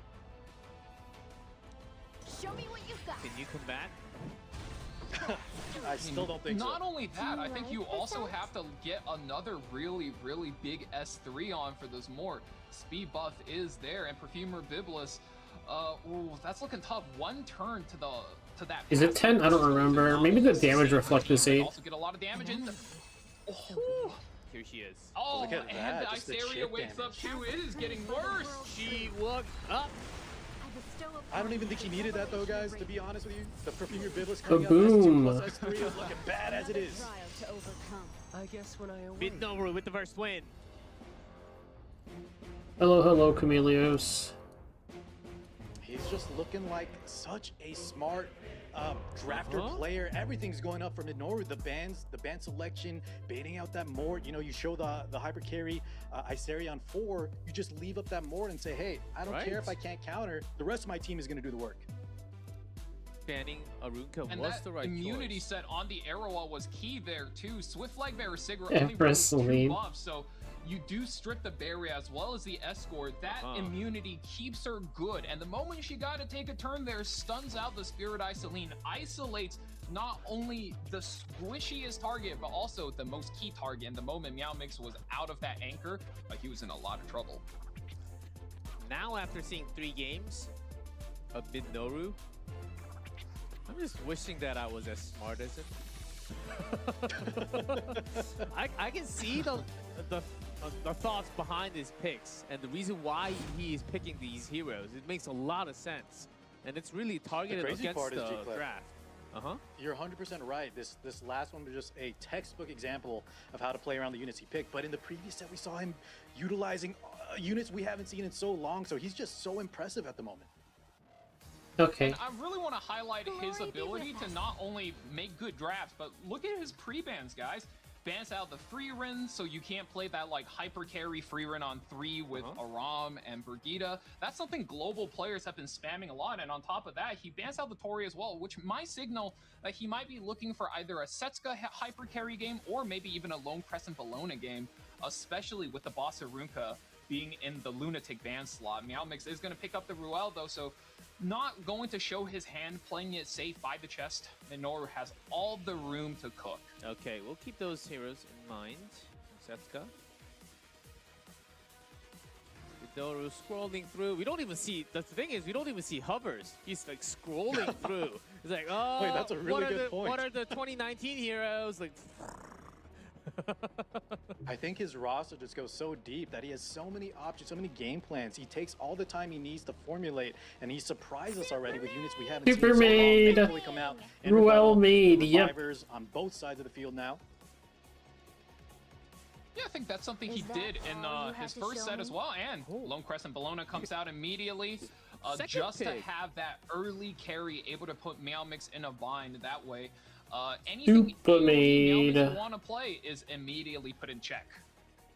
Additionally, right, if we're not going to be playing super fast, as Valky outlined, with Freerin and Tori being kind of banned out, the options for hyper carries as we progress through this draft are going to be less and less. So I like that pickup early from Midnoru. Very early. Is that going to put him in trouble, or is he? I mean, if Tori's not there, it's the weakness of picking her too early is kind of mitigated. I'll end this quickly. Ooh, the golden shield. Maybe Crimson Sea Army? Phantom, yeah, Sea Phantom is a great opener, and we're going to reduce those resources on units like Lone Crescent Bologna, so the rebuttals won't be as brutal. You're right. Oh, I have to play 5 RTA games for the event. Horrifying. And this is how you know Meow Mix is a little bit on the back foot. It definitely looks a little uncomfortable here. And on top of that, this is more of that. I mean, if you look at the first pick, support, tank on second pick, support on third, he's really just leaning back and letting Midnoru commit his team first. And then once everything is said and done, he's going to pick 2 hyper carries on last pick. That was one of the formulas that all tank down players really like to live by in previous seasons. But this season, you do have to take a little bit of a risk. So just I mean, from the eye milestone test, is I basically really an like what RTA Midnoru shop. I is feel like doing. nobody is clearing that unless they're grinding RTA. Midnoru does have to show more cards before Meow Mix find his 2 hyper carry the damage source. This has Politis, Crimson Armin, and Ruel of Light. What's it gonna be, Midnoru? You need to show us 2 more. Elinav Future of the wind in tribe. band protection. What a waste of time. Leafy! Haven't seen her since KJ has picked her in the finals last year. That was a loss. Yeah, well, she's even better now compared to last time. I like what Minoru's picking up here. Lethe could be a huge threat here with Meow Mix. No, there's no hunt Take buff, units, very especially with that sadly. extinction available as well. Lethe, great pickup. Big change for the Lethe since the last year was played. I mean, for one, not only is she going to be able to land all of her debuffs, including that Frostbite, which ignores damage share that this Crimson Armin will be packing, but once Yeah, there's no everything hunt is buff. done, Sucks. if she has, in fact, more HP, she's going to be stripping all the buffs and just leaving Meow Mix team vulnerable. Urban Shadow Shu gets locked in as the primary option. Going to have her damage reduced a little bit by that mate Chloe, but so much high HP character from Midnoru, Urban Shadow Shu cannot I be just bad. think it's dumb that we don't have permanent Right. hunt Just one buffs. addition, as Valky was Like, saying, Lethe also can now stack her omens while the inside of perfume her turn event as is well. here. It may not be as relevant here as not we have permanent, but like That's weekly, you know? something to take note of. I really think we should have Already on 5 weekly. now. So Meow Mix has locked into what I would consider Hey, very APOC, safe hello. hyper carries. Both Shu and APOC Ravi are HP scaling characters, so you know they're very tanky and they can solo carry games. But the issue, guys, Midnoru put in the landmine early. You have Lone Crescent Bologna sitting on second pick. She has AoE reach for the rat as well as the injury for the Apocalypse Ravi. That is a deadly pick that Meow Mix, I'm not sure, has the firepower to be able to respond to right there. And Hellion Lua, I mean, I'm okay with it not being all week. I just need at least one a week, right? Well, this- is cooking. You, I like it, right? You don't the wanna have shoe your dies opponents to have a free reign in first multiple turn. units As that here. The open shoe on can't do 5, anything in the sure main. Meow makes him think. Will my Sea Phantom be able to get the game plan going? Let the momentum on my side carry through. Let's see how the bands go. Lua provoking at start.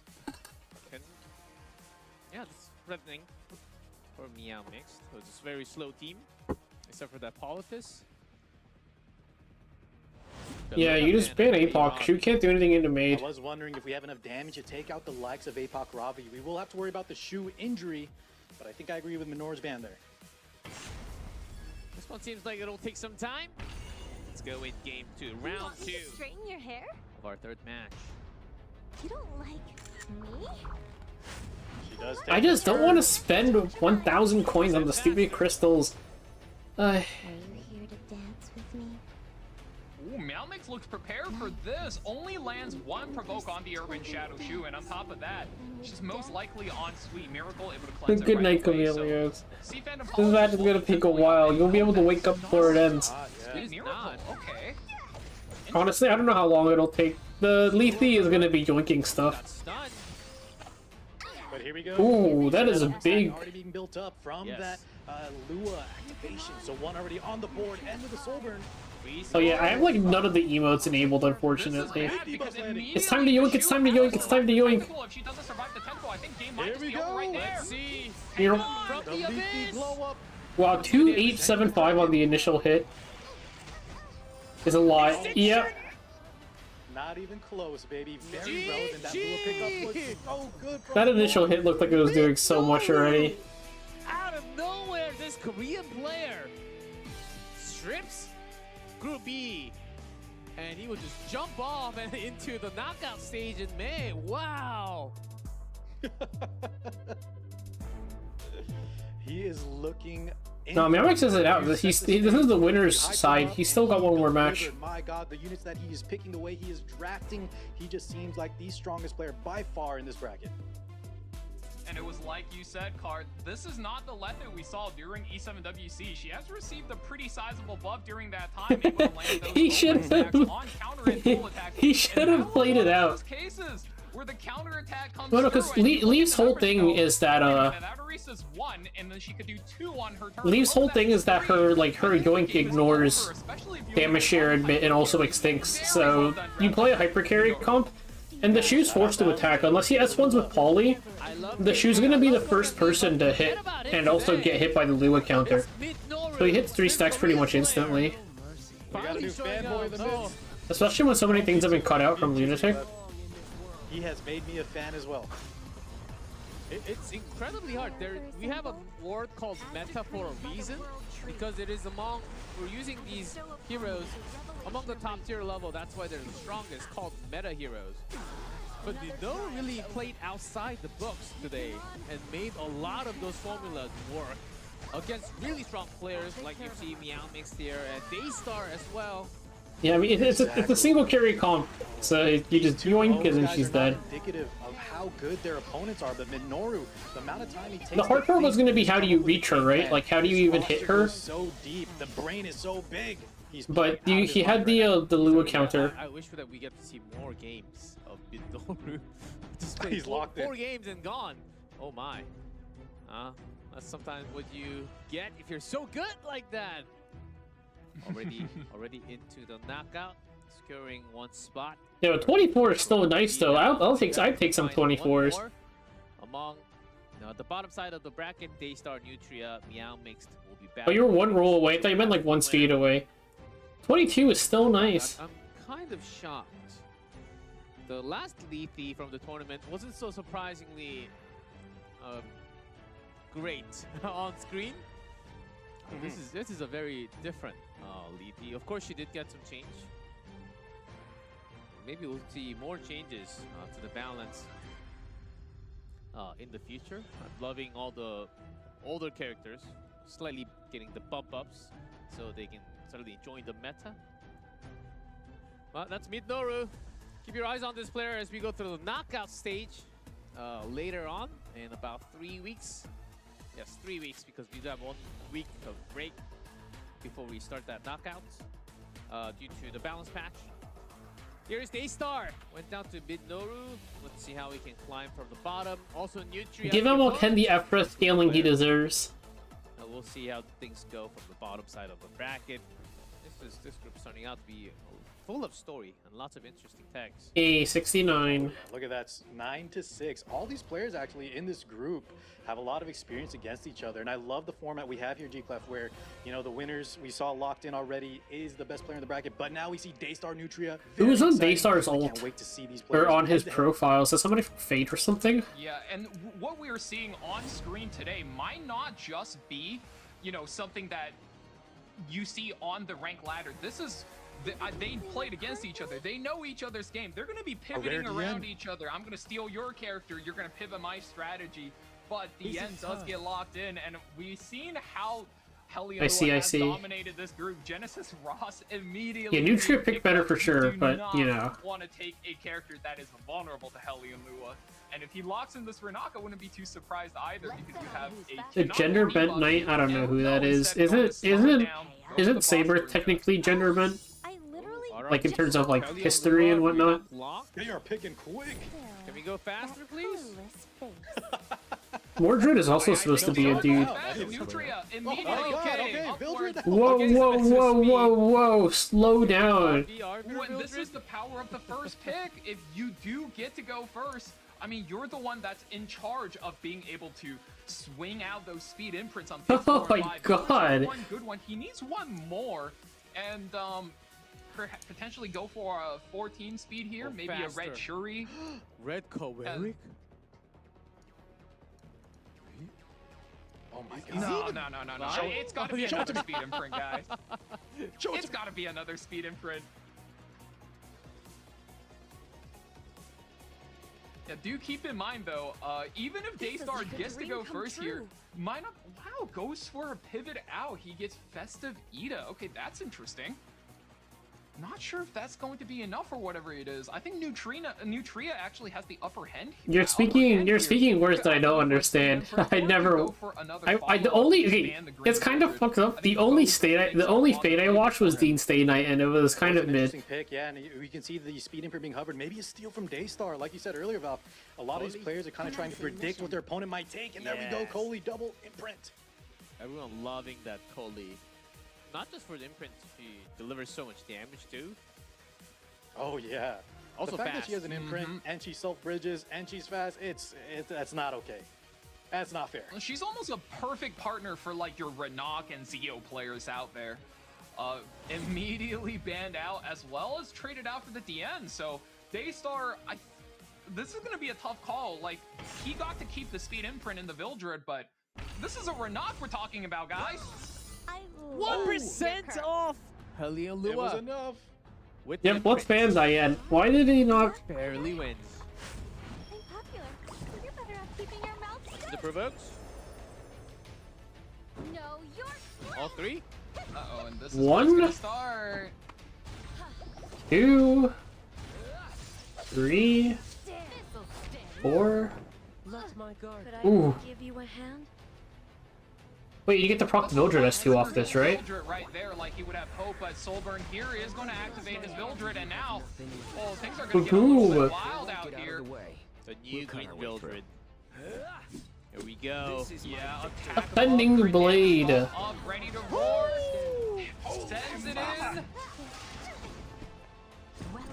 Don't celebrate just yet, though. I mean, this is the exact point in the game that we were at earlier. You killed everything else, but how do you plan on stopping this Genesis Ross? And this is where the game gets a little bit difficult. Yes, G Ross needs a bit of a loading time. Windows XP. This is my justice. Another saw with that S3 from the Aron Vildred, combo. double buff. Yeah. Get that damage back in. Doesn't quite close out the Ross. The extra attack does, though. You want me to straighten your Oh hair? yeah. Can you land it? Aruka provoked. Hope you have a nice time. Yeah. Trust me. I mean, even if you kill Vildred It's here, itself. it's still cooked, right? Like, Yeah, has not been activated just yet, but here we go. Genesis Rods is where Nutria needs to come back big. Soulburn activated straight into they're the talking loop. about Fate. I don't know what's going on. Getting folded. This is my mission. You have no options here. You just have to click seal on the Lua and go. The But just doom. likely to kill Or the two win. characters. Okay, so Aram gets her As thing. Evens expected. it up. 2v2 scenario. Festavita's missing the thing now. Now ready to go. Well then. Yeah, she's been hiding Let's under begin. stealth. There's shyness.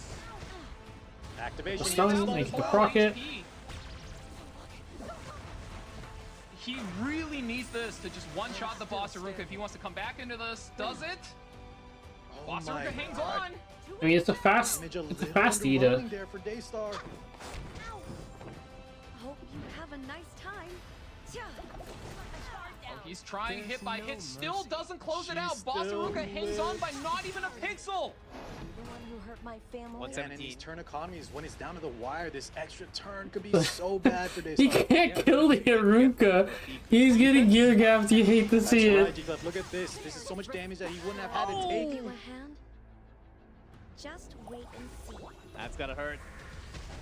He has to finish the deal, but bubbles. it might be too little too late. Raw cycling back, has S2 ready. Gonna hold it though for the combo. Following Okay, up, you just Soul holding have to up stun well. him. He needs to land No. the stun here. No. Doesn't get it.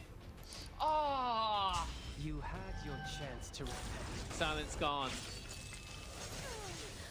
And There's then no S3 mercy. spells doom. If for only Daystar. he had more Full attack lock. on his Aram. Nutria will win the first game. That's the power of Genesis Ross. Why he's being picked so many times, first, second picks. This Beaver is I mean, that's a bloodthirsty. free-to-play character, guys. Not only does he do as much damage as we're seeing him output in every single one of these sets, he gets 2 lives. In the first life, he's completely immune to all sort of debuffs, and that's why he's been a deciding factor in this group where Hellion Lua and all of these debuff characters have been running a little bit crazy. Not only that, right? You see Unlucky, he got gear have, gapped. What you gonna do? Defense pen as well. Just smart plays. We saw earlier with Aram cycling back in. Yeah, this guy is really doing it all. Cigarette, I'm sure fortune free will be rent. on our side Yeah, I think they today. eat a stun the Aruka like at With some nice point. area. Edit But three bends. I don't think it Daystar really did locked in anything. Well, first pick. This is there. Usually game 2, round 2 is the one where we see lots of Ruel, made Chloe, some revivers on the field.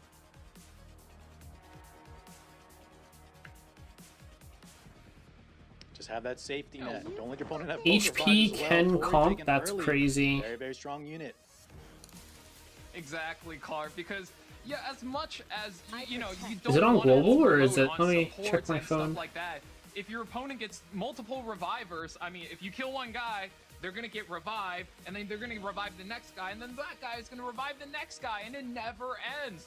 And Daystar here does Reviveception. pick up that arrow well. Yeah, that will be the future meta. 5 Soul Weavers on the team. We've seen Oh, something no. similar. I'll wrap It's things not up even Soul Weavers, right? You have momentarily. Eula who can res 2 now. Lone Crescent Bologna on the lock spot. Into a Tori. I don't see it on global, so I guess Asia server.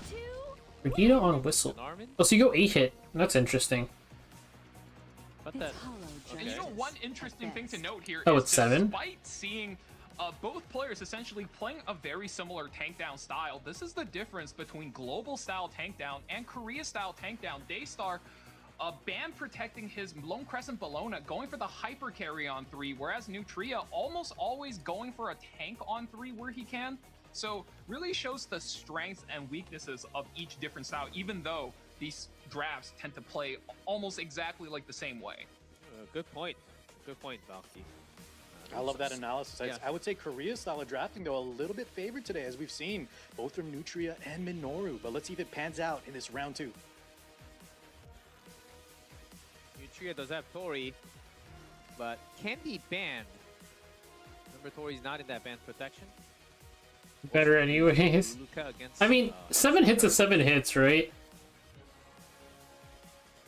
And you gotta hand it over to Nutria. He's found a I really thought good Brigida was combo on in whistle both anyways. Tori as well as the main Chloe. Tori's biggest weakness is the additional splash damage. at Oh, the no, end no, of the turn, Brigida's and on main the, Chloe the cuts all of that thingy, in the half. thingy. And with the Crimson The Arm, faux it's lad. really hard to punch through. Arcetti. And Daystar, I think. But if it's only 7 going for hits. Arcetti just to slow down and stall out the New Moon Luna, perhaps. And Dien just as an overall cleanser. So going. No, we're all going in for the on that 67 low level rotation. hyper carry. This is what I wanted to see, though. What is Nutria's second hyper carry? We have the Tori, but since it's on that second pick, it can be banned out. He has to be very careful. It's looking like a prime ban target as well, depending on what he picks here Okay, on how come I look back at the game and I see Hazamarei? Serbia.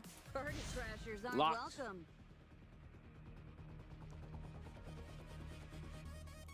A lot more That's AoE a damage. Scary pick. Uh-huh. I think with the amount of bat backs Malona has, you don't really want to play volleyball with the line Hazamarei, but no, he's gonna opt for it. Maybe. Bans out the May Chloe. Okay, let's do the Wordle. Serbia survives, so we'll leave more damage allowed for Nutria.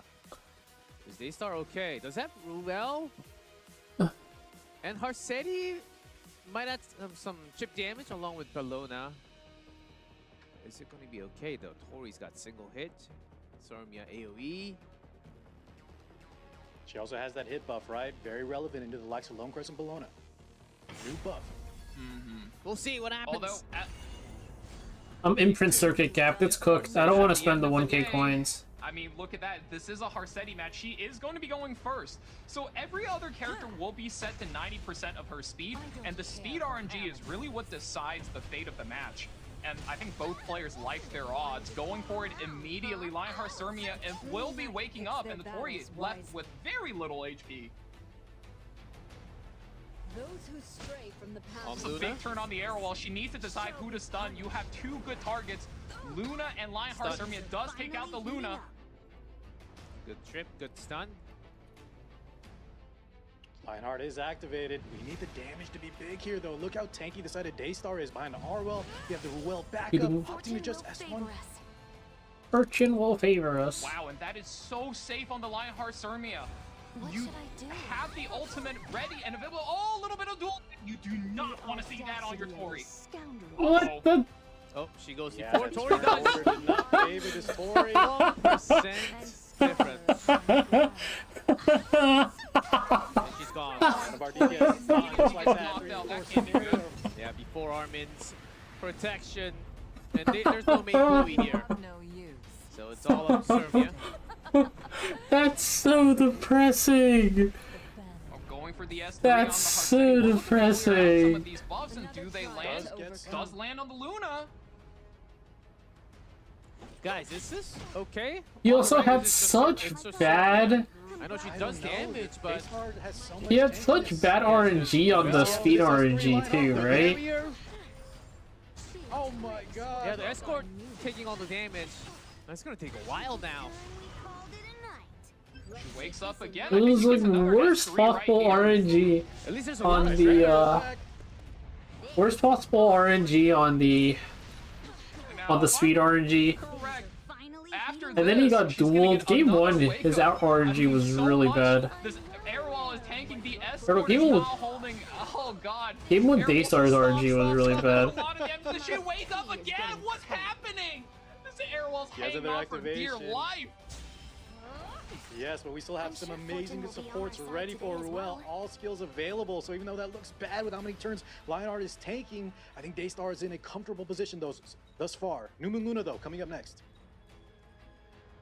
Yeah, you need one incredibly good turn on this new. Yeah, it's happening when the Make it bounce work. patch comes in. And I think this is going to be the last hurrah before she gets sent out of here. We're soul burning everything. Say goodbye to every single buff you set up so far and every single passive. This is where the game is going to get a little dicey and where the Ruel really comes through. Win!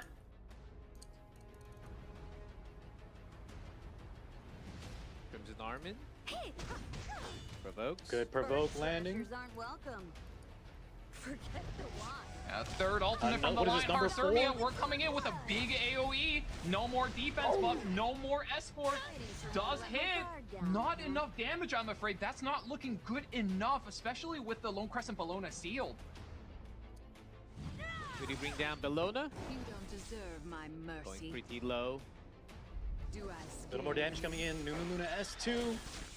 Sends it into the hyper carry. Fortune will favor Pop, us. not quite enough. And now Ruel still has all her buttons.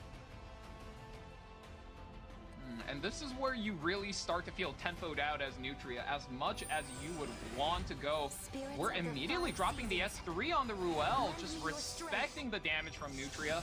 Are we fully cleansing a character, or are we bringing back our lost tank? No, we're going to This is a protect waste the of my Lone Crescent time. Bellona. Yeah, seems like the And, right choice. ooh, I agree. yeah, That Seti that wakes seal. up the Lion here for another... Time for LEC to go again. Bellona was way too low. Another trigger. Another proc. There shouldn't be 15% in Hall of Trials though, because usually in Hall of Trials, Not once you good. meet Nutria has to rip this S3 in. I mean, the if whatever this it's is only gonna hit called, the there's no Heartseti and, 15%. when you do get the extra, Lone Crescent Bellona and he's gets... gonna It's mainly speed RNG is the annoying thing, yeah. That's right, Valky. Another batback and invincibility. No damage taken. New Moon Luna. Very low on health. Is that all you had to show me? Goodbye, Luna. Provoke? The Luna and... Ooh. This a night to remember. Landing some hits. Yeah, not She's really. gonna proc again, right? 2+1 30% gets... evasion for the Lone Crescent Bellona. 2 units alive. Gets hit again. Ooh, 12,000 damage. There's only 30% evasion left on this go Lone for it. Lone Crescent Bellona. Oh my god, does this unit want to dodge? It crits, but it doesn't Oh yeah, finish her Advent. off. She gets a little bit more tempo going. I'm sure Fortune will be on I our wonder side if we should have today as just well. finished the deal there. Dude, Archive is so bad. Archive is so bad. S3, but S2. Big healing. Damage limiter. And there's two viable plays on this Ruel. You can either self S2 and play the long game, or... Well, they said they wouldn't get rid of 15%. I like this play. They said they would get rid of 15% in newer content, but not old ones. But I think the game has changed enough since they said that it's fine. Finally heating up. As long as that Belluna is... Like, people were already doing 100% one-shots and everything, so what's the point? This is gonna wake up the Lionheart Servia again! However, Lone Person Bologna has S3 finally back. Uh-oh, the injury might be too much. Is the damage enough to finish? No, it doesn't! Lionheart clings on to life! Damage limit still on the Lone Crescent Bologna. This is still And Ruel's anyone's second game, life I still think. available though. Yeah, she comes back. Follow-up turn has to work. Hey. Healed back a little bit, about 2,000 added. Not Damage enough limit. to finish. Damage limit saving her. But Ruel doesn't have her skills. Speed buff on the Lion. No, does not open the Ruel. Waiting for me to let my Oh, he needed a duel there. Oh, One hit. Because the Ruel has the Ruel lapse, he needed a duel there, he needed a duel. it's available now on Ruel. This This is the power character. of Ruel. But the first phase is so annoying, because the first phase, your Kukusenia's provocation is 85%, so you're doing 85 plus 15. heating up. It never ends. I ever since like the last couple of times this was here, I do not like that phase 1. It's way too RNG with the units that are available. Way too much injury on Servia now. With this much in, I mean, yeah, you just dropped the Soulburn right there. 5,500 cleans it up. Series even now by Daystar. 1-1. Close call. What a MVP match. Ruel. I don't think I've never seen that many Lionheart S3s in a match. Holy. The crazy And I part think of the key of this 130,000. Yeah, imagine Yeah. doing 130,000 damage and you still lose. It wasn't enough. The power of Ruel, the Unbound Knight Arwell just tanking through all of that. Harsetti also a key player there in the beginning, slowing down the tempo of Nutria. Well played. And I mean, like you pointed out, Car, Ruel's one of the safest picks ever since RTA has been a thing, and now with the recursive There was scaling definitely with a the long period of time where Idol Ruel was Chi or pretty the ass. Prophetic Candlestick, the moment she uses her S3 ultimate, it's just going to keep funneling into her artifact and then get her cooldown back faster and faster. It's just so hard to deal with if you don't have a super fast damage dealer like a Renok or Freerin or something like that. But finally, Ruel is put in the lunatic cage. Who does Nutria and Daystar rely on to close out this one final match? Who else can revive? Consider this phenomenon. Not Renok. A Robbie? I miss when she was bad, man. I hate Ruel. Is Yula available? Even when she was bad, I was like, I hope this unit never gets buffed. I never want to see this unit, and I was right. Okay, yeah, she's out of there. Now we have to deal with her. Looks like just APOC. You see an early Aria from Daystar. Love to see it. Surdai Celine. Are we missing a few? Yeah, there are a few more.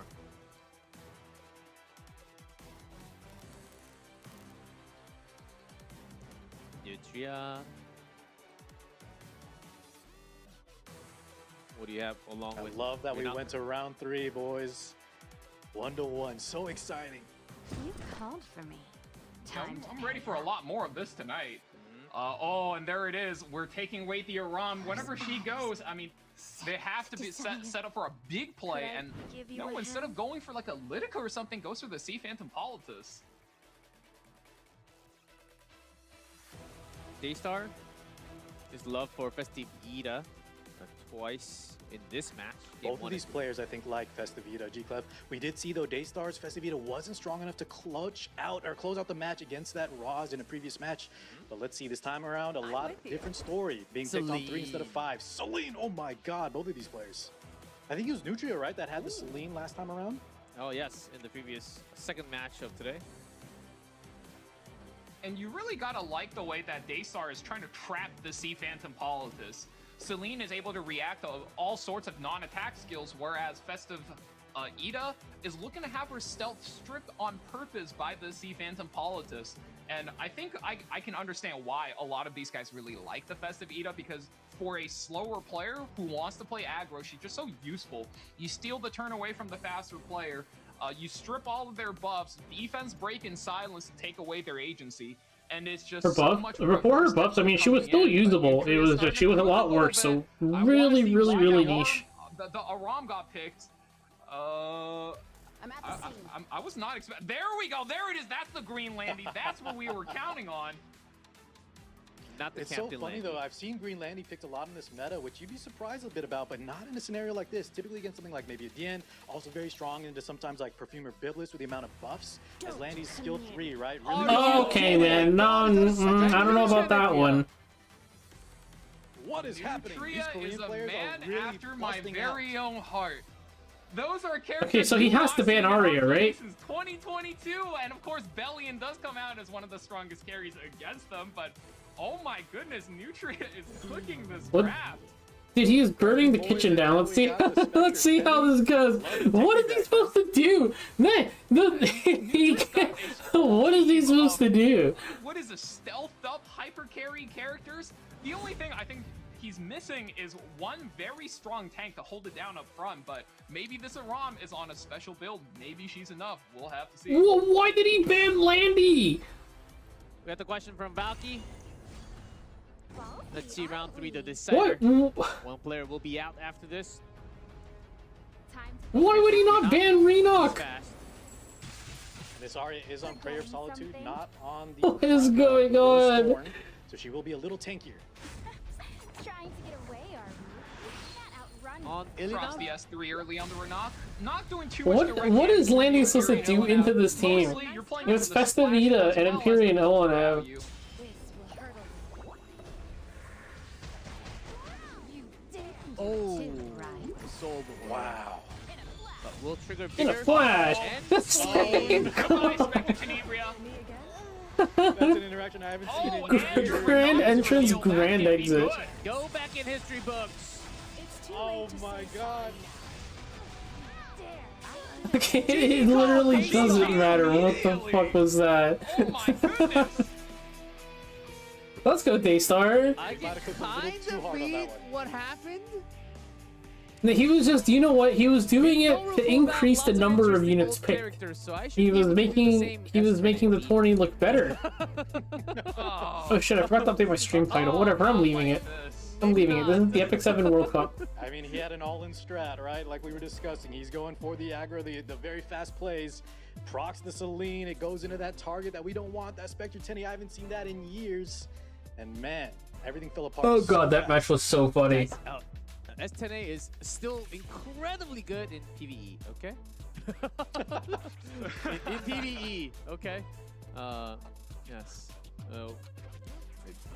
There's been a lot of patches, a lot of new heroes since her dominance in PvP. Good to see her though, on screen. Hey, but please be respectful for to all the players playing today, because they're here because they are ranked player from the entire world, and there can be mistakes made. I was gonna say no and start flaming somebody, but I don't know any of these players well enough. Respectful. We will also try our best to do so. The same. Yeah, I mean, guys, the weakest player here is ranked 60 in the world, and I don't know about you guys, ranked 60 in the world is very strong, and this was a back and forth series, and you gotta hand it over to Daystar. Lost game 1, but game 2, just really using his future sight, seeing into the future, hit the observational hockey, counted the turns correctly, and just said, yeah, Malone has got this, I can close it out, and that was a very well played long con. Little one-piece rep, loved it, Valky, but that's right, guys. Especially in this lunatic format too. When you get to game 3, man, it's very hard to keep up with what's banned, what do I have left, and how well these players draft. Sometimes you get caught in a bind. This is just well played by Daystar, knowing that he's faster than the Aram on his opener, forcing the green Celine to react, and that's just a heads-up play. Can't really shame Nutria for it if he's getting outplayed by a better player, you know? It happens in competitive. There's always got to be a winner and loser. Yep. And Green Celine, I believe 100% win rate. Wow. In the tournament, Love because the stats, Chico. she's a niche pick, only when she's extremely needed. So that will be Midnoru already up. Daystar moving up to match number 5. Meow makes Daystar, which we will have immediately as soon as the players are set up. No break. We will have a break after the entire group. So Meow mix, after seeing that, might be switching a little bit. And by the way, there was a question in chat. You cannot change any gears in the middle of the game of like best of 3 or best of 5. You're stuck in a room together with the player. If you see different gears, that means the player had 2 different heroes on different set of equipments. Very likely. Great point. Yeah, that's one of those things you'll constantly see with high-ranked players, especially if they've been around for a long time. You know, off of all of those like anniversary summons, you'll pull multiple copies of these characters. Boss Arunka is a common Yeah, like from Milestone of Radiance, right? Build up, but also a full tank Proof of Valor build in case you just need that front wall. And coming into this matchup, Boss Arunka is going to be the contested unit. And I'm just wondering who's going to be fighting over him, who's just saying, all right, you can have the Boss Arunka. I'll take the Hellion Lua draft. Both players knowing it so well. 12-6. We're seeing some double numbers in head-to-head spring season record. Yeah, Man, Group E really has gone through the gauntlet. All players, I think this is the most we've ever seen in their relative record. So they're all very experienced with each other. Yeah, all probably playing near the, even with different time zone, near the same time. Seems like they had to have a lot of relative record. Oh man, for E7 gamers, G-Clef, time zone doesn't even matter. These guys are up at 5 a.m., 6 a.m. It's crazy out here. Especially end season. I do Care know. for a sample? The end, Hellion Lua banned out though. That today might as create well. some rubble. Notos and Yulha in the previous. Yay, Pibless Ruel, yay! This is so no nonsense. He just wants to put the fries in the bag. Bans Hellion Lua says, Daystar, you don't get your trick draft. Let me just get Biblis first, and then, oh! What is this? He even gets Lady of the Scales. I think he gets a little bit more freedom to play the game how he wants right now. Oh man, you almost never see Scales and Biblis together, and for a good reason. So Daystar better be prepared. He better have a game plan for letting his opponent have both of those powerhouse units. You better, after playing that many, Have a nice time. you let that open for a reason. Right, just show me the Ahmed, Brigitte. Come on, just pull it out. Let's get a move on, guys. Come on. We love it. Meow makes out here. He's hovering the May Chloe. Okay, okay, guys, for real, is there a real chance he takes this May Chloe here? Does he not just close it out, put the fries in the bag, Brigitte Ahmed?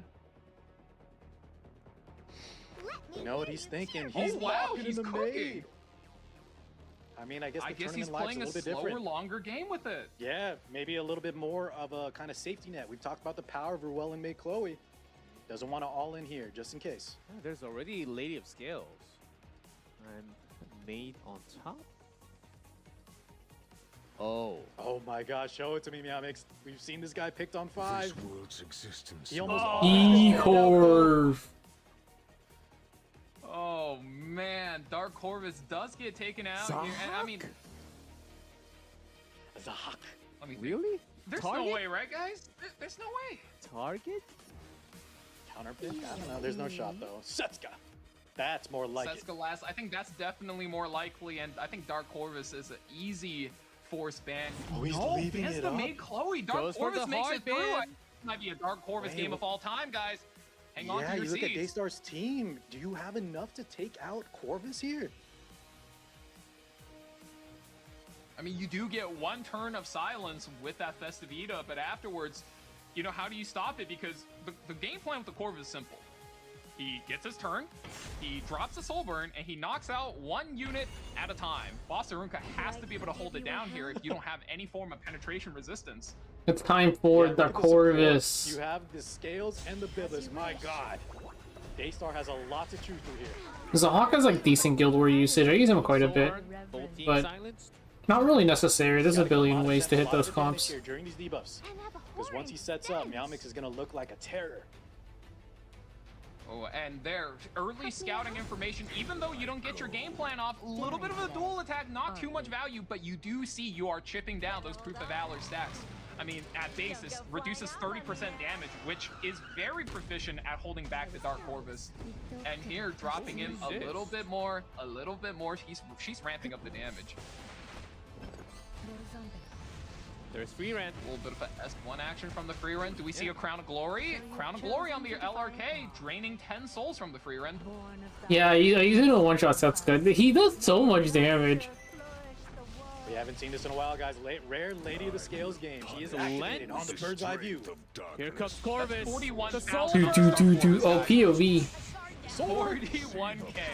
Blow him to the sky. He's going. 36k. Takes out the boss. No revives. First. Shall we bring this to a From close? here, my God. I'll pierce straight through you. Immortal. Not going down. Heal back from Fortune Biblis. will favor us. At least we have a lot of immunity. Last Rider Crow setting up that 2-turn immunity. So Biblis S3 gonna be nullified at least. Oh, finally done with all my E7 chores. Quick S2 damage limit on herself. Very heads up play. Oh, I'm not done with Okay, Strategic look, Archive. Fuck you that see though. how much damage this Dark Horse does. He's 41,000 HP. He does 36k on the soul burn. Okay, 31 guys. souls left. Good stun. Yeah, we have one job to do today is to promote Corvus, so everyone pulls him.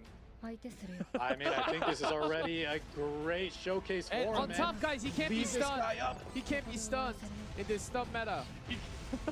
He can't be stunned, but he can be silenced, and that's what Daystar is Oh playing yes, for. he I can't mean, be silenced. you gotta have this really funny mental image about you, right? Is you're Ruel of Light, guys. You watch your boss Arunka, this big, thick lady with Very 30-something thousand health, get one shot by a big, dark guy with an axe in like one single hit, and you're like, okay, let me just protect myself, and we'll see where this game goes, because I don't want him to hit me. To fight me, determination will be required. Such a nice voice line too.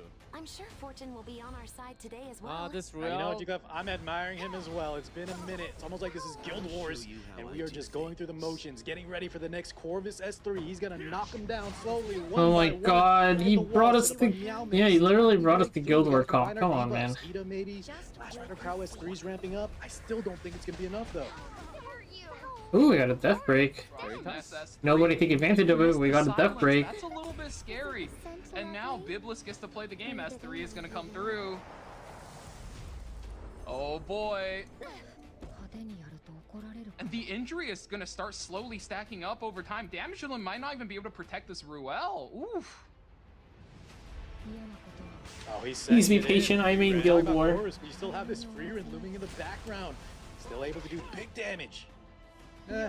Maybe not big damage behind that Last Rider Crow, Yeah, but it's a still lot relevant. of barrier and Last Rider crowds there, so it's all right. Corvus eventually will eat up that 3-turn cooldown. Yeah, maybe just trying to go for the strips on that skill 3 from Free, and she is cycling like crazy. You got the shyness coming in from Festive Ida this time. Trying to get what value we can, but with the splash damage still being absorbed mostly by the offering, Lady of the Scales has finally done her job, evening out the game to a 3v3. Okay, that's a start for Daystar. All right, let's have Idle some cheer. fun. Decreased defense still on him. Dare you? Care for a sample? Dark Corvus coming soon. Biblis Oh, that falling. defense break is so deadly! Sniped out.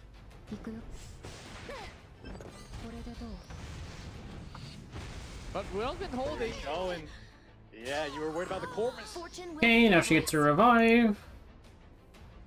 It's gotta be She now. does have skill 3 Ruel gets a available. really good Doesn't have a S3. boss She can Arunka, bring though. back the LRK. be saved.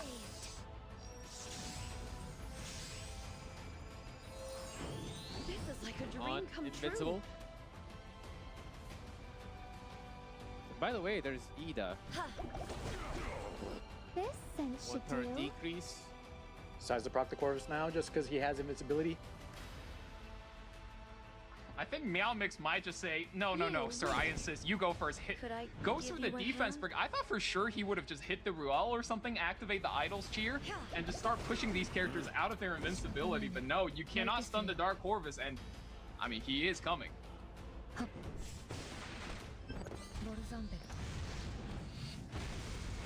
Still through it. Let's Okay, defy that does the activate odds. the Ida though. Signs of life from Daystar, All still systems hanging on. online. Soulburn crowd coming through.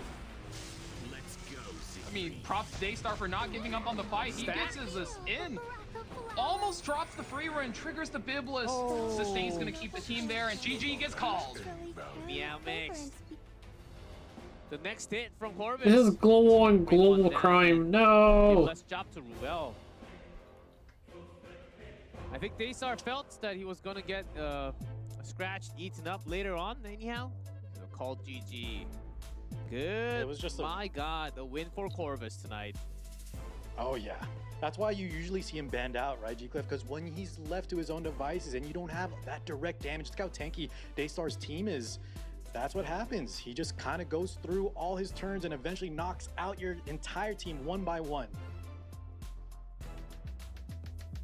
Yeah, but well, anyone else on the other side can't really do a thing. The Corvus, the presence that he had in that game, it was only game 1 too. So, Elinav, Mona Garceria, Harsetti, Tenebria, which banned out. Game 2, G-Ross. We skipped it last time. Happens quite a lot, right? Yeah, we see him pop up here in round 2. Round 2 is, especially when you have the Empyrean Ilinov either pre-banned away or in that lunatic spot, you just feel so comfortable flexing him. I mean, you can use him as the anchor for a cleave. You can play turn 2 with him. You can play cleave defense with him. There has, I don't think, a more flexible character as far as how many roles he can fill. And Meow Mix, I mean, this is a very global thing to do, right? You don't show your hand early. You take openers, you take neutral characters, you take flexibility. You really value that flexibility. And now that we have 2 global players versus each other, you know, we've seen them pivot on pivot and pivot against each other. So curious to see where this goes. Tori gets locked in here. And Renak, I think Daystar wants to make something aggressive happen, especially with so many Knights and I feel like most of our healers just have like a lot of extra stuff on top. Some damage already picked up. And Meow Mix. Gotta show something here with the protection.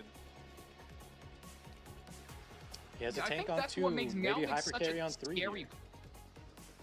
Oh, yes, yeah, and I think that's what makes Meow Mix such a scary player, which is that you never really know what he's going for there. Spirit Eye Celine does get locked in. That's not even normally something you want to pick into a Renak, but Zio? Like, what is he doing with that? You don't know! I know. He's starting the game. But that's all I know. I mean, the Zio definitely there to threaten the fast units, but yeah, you're right. I think the Spirit Eye Celine, we've seen from Asia players especially how good they can make this unit look. But on the side of Global, you don't see her pop up that often. Meow Mix, definitely a Spirit Eye Celine connoisseur. Savior Adin? Come on. And that's the thing. Meow Mix fancies himself an aggro player. He goes very aggressive, even though he has slower builds, he plays effect resistance style. And here, I think Dio, I think you want to be like 265, 260-ish. Is to cleanse and CR push. So that's only really to account for stuff like getting graced with imprints. General usage 250 is probably fine, because he gets 30% CR now, right? So just divide your speed by 75, I think, is how that works. A lot more barriers. 250 speed covers 333, 333 speed, so 250 is probably fine. Is crucial. Speeding up with Coley. But like, yeah, like I mean, Renak plus Coley is past. Think to himself, maybe I just ban the Zio. Renak plus Coley is could spell trouble for potentially outspeeding. It really depends on what you're fighting. Really 250 minimum though. Against Daystar here, yeah. Zio does in fact get banned. No, I was talking about it with some other people. Just like you get raced with like really fast unit plus imprints too often. I think you want to be 265 for like top end RTA. That's right. Let's protect this Spirit Eye Celine. Zio does indeed get banned out with that counter pick on that Acades. But now look at Spirit Eye Celine. She has the tankiness. She has the Christie backing her up, and we still have a strong opener. Let's see how this one goes. Christie. With the Renak and the Zio ban, Daystar should have the first turn. With the Coley imprint also.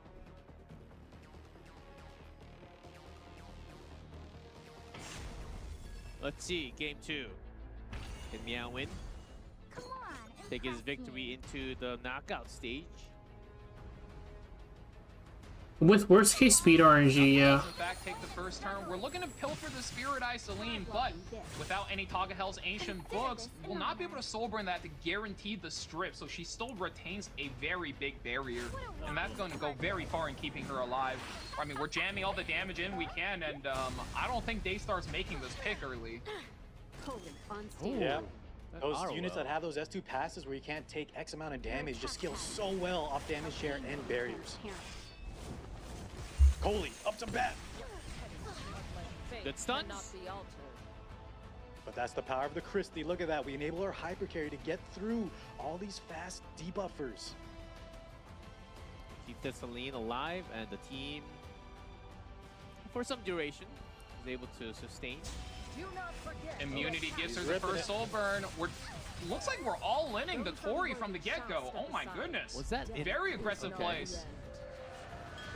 No, instead, we're just going to drop the S3 and break our team out of the stealth. Yeah, or, sorry, check. stun. First of all, damage check. And getting the team alive. I wonder if there is a This follows us with the dance. I made it in the nick of time. The weight of the oath I've taken will be brought down upon you. Judgment. There's no mercy. Wow. Okay. Finish the Damage wasn't Tori. enough. Well calculated by Meow Mix. I was a Oh, little wow. worried there. Your sins. I underestimated the damage of that counter. Finally, we do get the soul Jesus, burn. that's so Gonna go off, much. But look at that barrier on the Spirit Eye Celine. Even if she's sealed, do you break through it? No falsehoods. Oh no.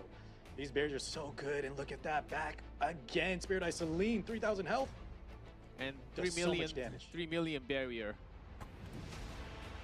Oh man, that Celine is not going anywhere. Serve your penance with humility.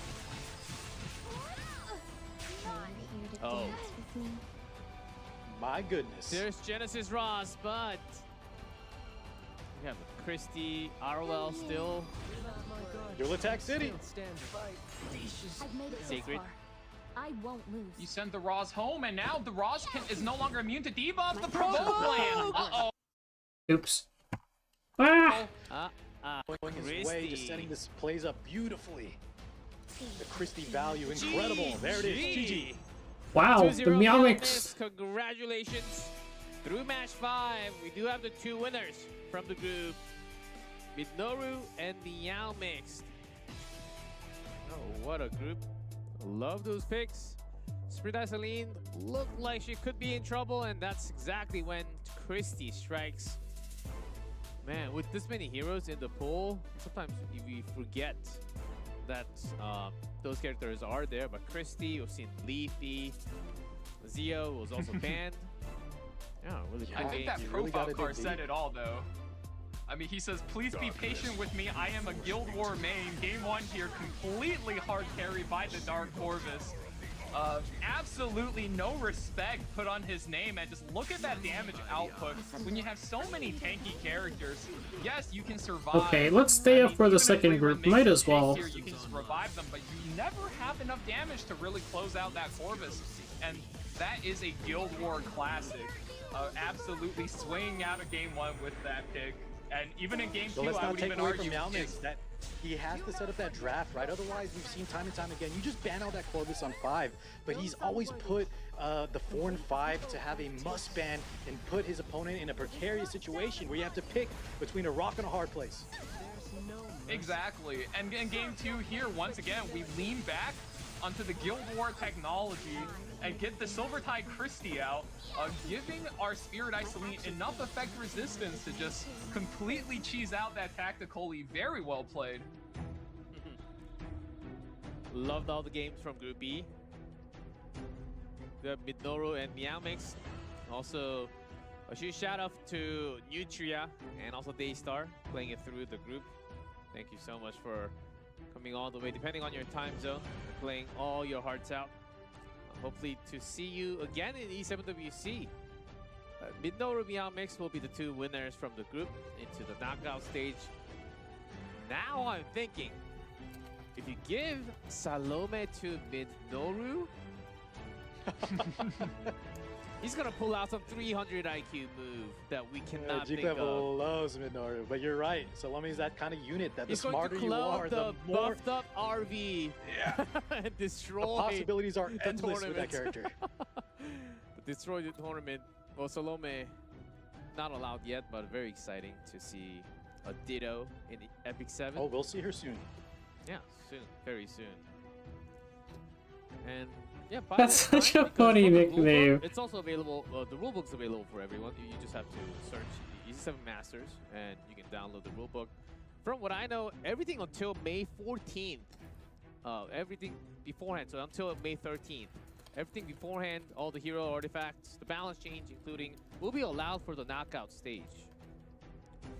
So, which might include the future heroes. That's the interesting part. So we'll see what are the next heroes. Set of next heroes will be out after Estelle as well. I'm sure episode 6 heroes are going to be very fun. Let's look down. Group F will be happening right after. So we talked a little. Yeah, Vic should next week. Getting too excited. I was very too excited with the balance patch hitting yesterday. Going through the new episode with lots of new heroes. But guys, I love the new episode. RNL in the game. The new characters, honestly, production's like, please go to the break now. But the new characters are such well designed. I just have to say that. We'll hit the break. When we come back, let's go to the next group. We'll take a breather. Okay, 10-minute break. We're gonna mute this. Surely I'm not gonna forget about the timer. You guys gonna watch me do this? This UI is too big. Okay, I'm gonna, you know what I'm gonna do? I'm gonna move this over. Actually, wait, if I turn that off, it's fine, right? Yeah, it's fine. I just need the timer visible, because I'm gonna forget it. This is RuneScape. As long as the timer is visible.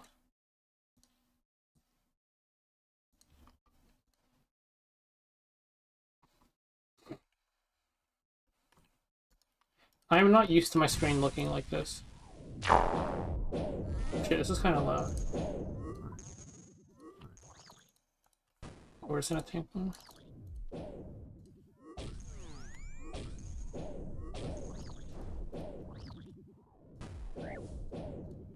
Oh shit, I misclicked.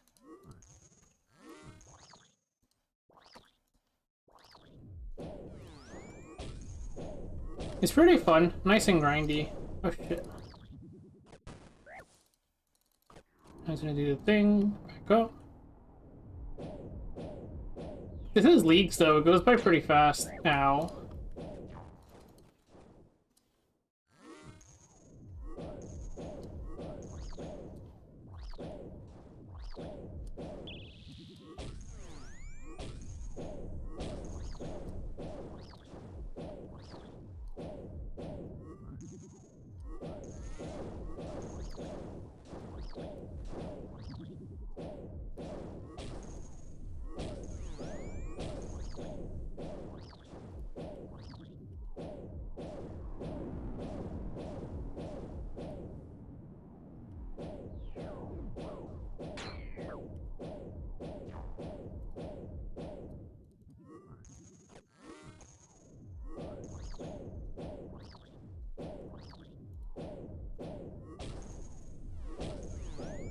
Subspace Continuum? No.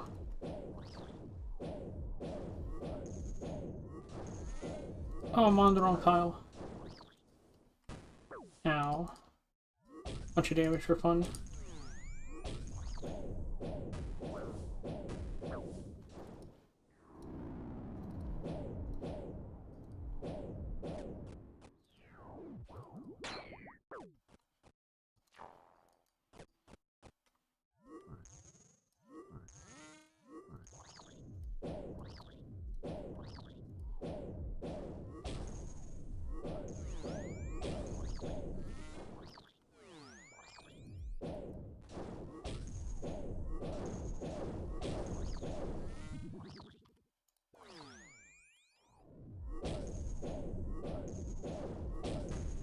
I'm on the wrong tile. Oh, we're good, we're good, we're good. The shield blocked it, beast.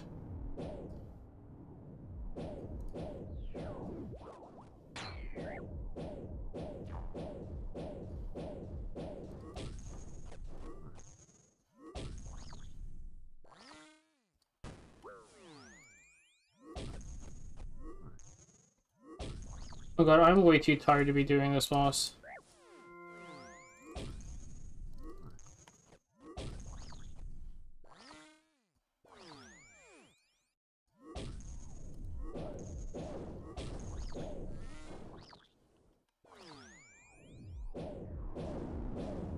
You know, I have so many regrets for being too lazy to like build my PC before everything shot up.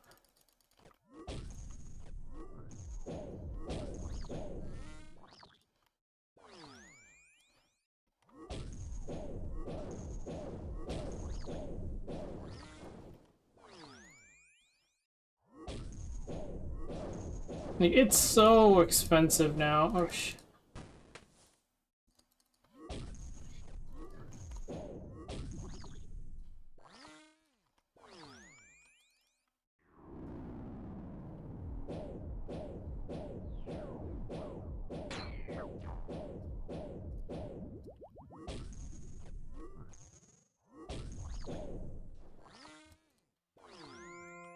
I keep misclicking. Okay, just kill it. Meh.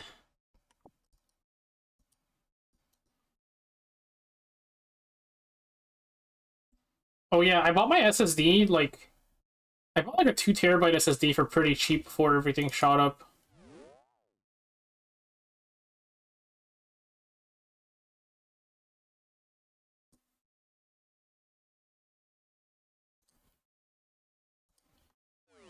Because I was checking how much like all the stuff I bought was a while ago, and I was like, what is the price on this SSD? Like, I did not pay this much for mine.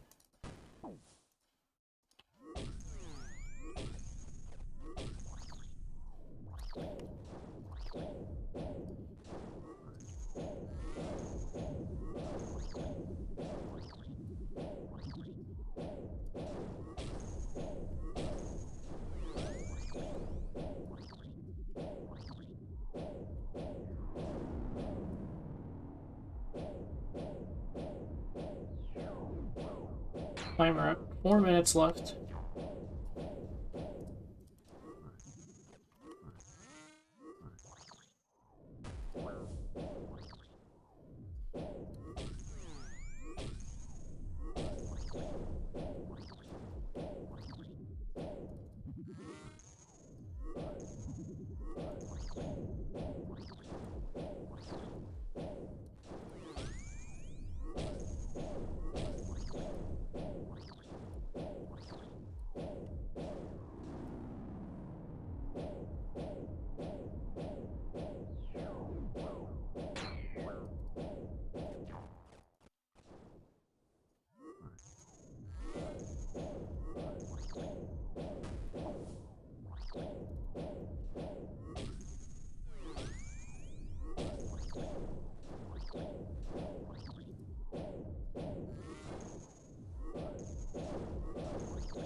Ow, man, stop that.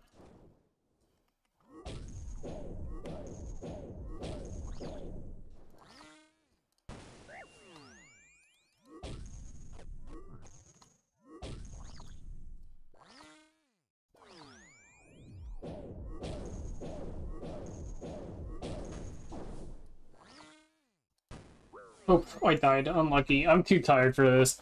What's up?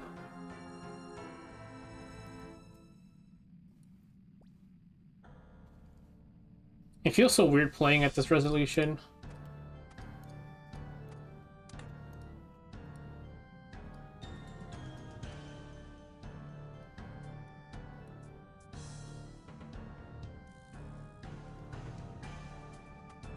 I do still need the pack point though. Let's go kill some normal ones.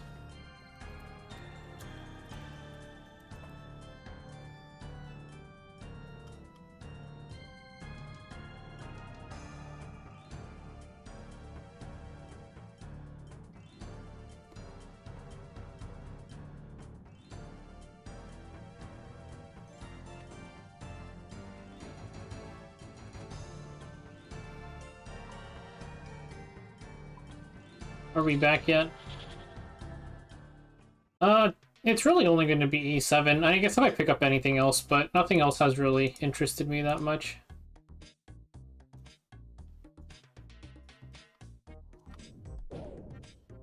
Oops, my bad, dude.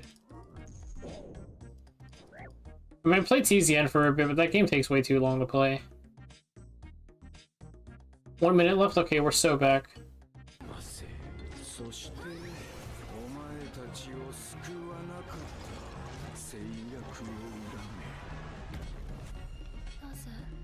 私を救ってくださらなかったのですか?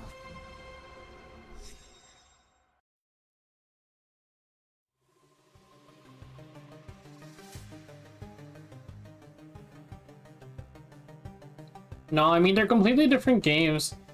My thing with CZN is I don't like the way you farm save data, but the new thing they're releasing might help a lot.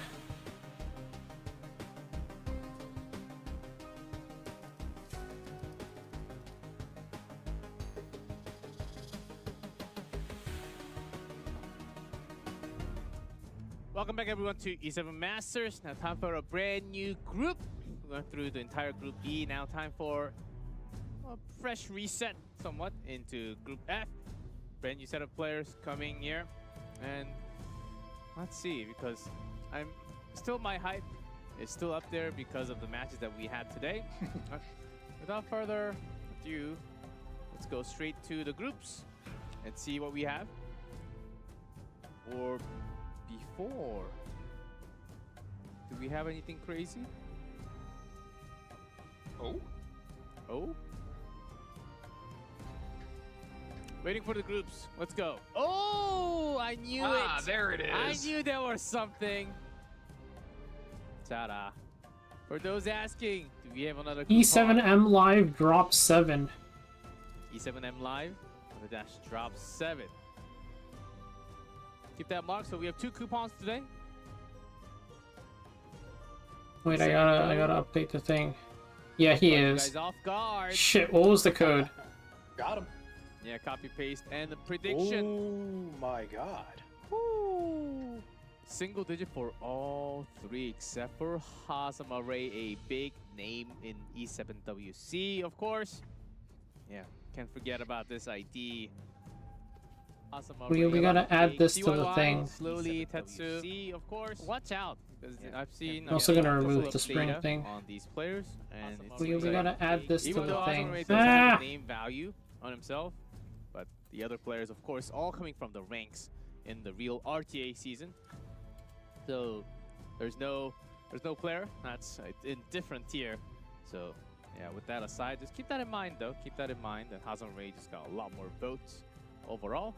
Yeah, look at KJ, already taken out. Yeah, some new players. We got Sindri Oh god. from the other groups. Oh, even the chat, CYY will surprise everyone like Sindri. We will see, we will see. Oh, we'll talk more about the groups. With the image, there's Tetsu from last year. CYY slowly, and nothing on paper. Brand new. But you get to write your new story from E7 Masters. Yeah, I love that. I like that. Saria. Were you about to say the same? Huh? Car? Oh, I was just saying the accolades on Hazamarei. Like you said, the new players coming into the field is CYY, and slowly they're gonna make a name for themselves. I love how you framed that, G-Clef. Yes. Whole lot, but almost an empty profile. Because he doesn't need it. He's got the frame. He doesn't need the profile card. He doesn't need the profile. He's got the frame. He's got the frame, that's right. Number 1 of 2 years ago. That number 1 from 24. But was knocked out from the qualifiers last year. You get double the chance. We already had Phantom moving up, so maybe this is the tournament with previous champions clashing in the future. Very excited. Let's take a look at our first matchup. The player, Tetsu slowly rank of seed 1 versus 4. Hazamarei versus CYY. The second match for Group F. Ready to go, and let's talk individuals though. Individuals, one by one. Tetsu! Any extra information? About 800 games. About 800 games. What? Oh my god, 69% win rate. Nice. Nice.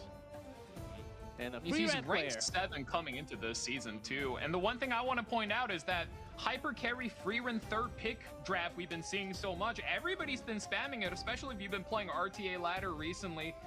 It was invented by this guy. He came up with the draft. So definitely another one of those players where you don't have a lot of resources. He's lower spending, but he's making the most out of what he's got, and he's ranked 7 of boot. So definitely one of the players I'm keeping my eye on for today. And Tetsu's got competition. Here is slowly with Rod. He's so on slow the with page. a ran. He's so slow. It's got to be the damage ran, right? There's no Surely, way surely. you're a speed player with a name of slowly. That's against the the This Asian rules. guy is classic. number 14 in Asia Grand server. Do we ban really believe protection. Anybody from Asia server is really slow. I mean, look, we might not have a lot of data on him, but at the very least, he's up there with some of the all-time greats we've already seen from Asia server, like Richard and all these guys are all coming from similar spots. Big draft, and sometimes you have to take away a Ruel just to get a leg up on the turn 2 players. Baki, you're underwater for a couple of seconds. Glad to have you back on the ground. Oh no! He landed the finish though. Message received. I think Slowly is definitely a player to keep an eye out for, and don't be fooled by his name. True, it's the legendary 25k HP tanked Ran. Certainly a big Witch Tenebria lover. You can tell that 1-1. Not too many matches. Okay, we very, will very see. opposite of Group E. Slowly like Valky's connection. It's slightly a server issue. No biggie. We heard you. That's fine. Notos, Harsetti, Notos, Bryce Arias. Ryu Witch, man. Okay. There was snipe going on with So you've Biblis. chosen to So defy a ladies god. open. Immediately snagged Someone Lady of the needs to be Scales. made I mean, an any example of. chance you get, you do just grab her right there. And I mean, so instead of seeing the Biblis trade with those two, now we're seeing, oh, Ruel take away as well. Okay, we're getting right into it. I mean, we know what his strategy is. We've seen it a bunch of times, and immediately we're And once just getting again, into they're the picking race. quick. Ari on 3. Yeah, we see that Briar Witch ban, obviously, right, Ruel. We have her in play. Tetsu, very known for this free run kind of play style. One addition thing is we don't see Briar Witch a lot. Witch of the Mirror taken away slowly. That was one of his most picked units, or at least his avatar frame. So let's see how this goes. And I'm a little curious too, because with Tetsu's track record and you know the drafts he likes to play, I'm sure he'll be able to surround his team with a lot of ways to enable this free run, but I'm just curious because I thought for sure that he would have gone with the Birgitta Ahmed classic closer, but no, goes for Witch of the Mirror. So either he's looking to force ban that Flag Bearer Sigrid, or maybe he has some kind of buff stacking strategy that lets him Free punch run right plus through. Fern. We're gonna have to see what it is once we go in. Got a little excited there, but yes, well said, Valky. You also see the Arya at the other end of the field. We've seen how effective she can be against Freerin. Not only adding, the opponent has to take more souls, but that big hit where she removes the souls really puts Freerin on the back end and makes sure that defensive magic isn't always in play. Hope you Ida? have a nice time. Festive Ida, and that's kind of where Tetsu loses me in this draft a little bit. I'm not sure I'm following this, because when you look at Slowly's team, you imagine, yeah, let's just put greater attack buff on the free run and just let her go to town, but instead he's gonna opt to play double debuffs into this disciplinary prefect Arya and School Nurse Yoha combo, which you can't feel too good about, but if he's picking it, you have to assume there is some kind of plan. He's cooking up something. So we're going to have to go into the game and see, but Luna locked in last pick for Slowly. Slowly is just looking to play, both players actually looking to play a lot of debuff coming into this. New Moon Luna.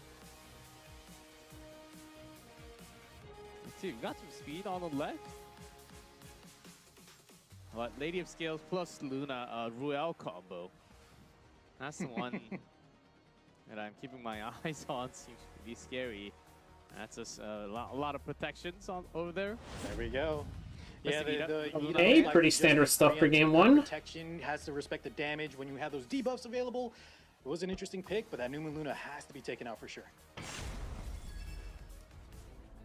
As the gates open round one, Tetsu versus Slowly. Right, let's roll. Still with 3 fast gear, Secret starting.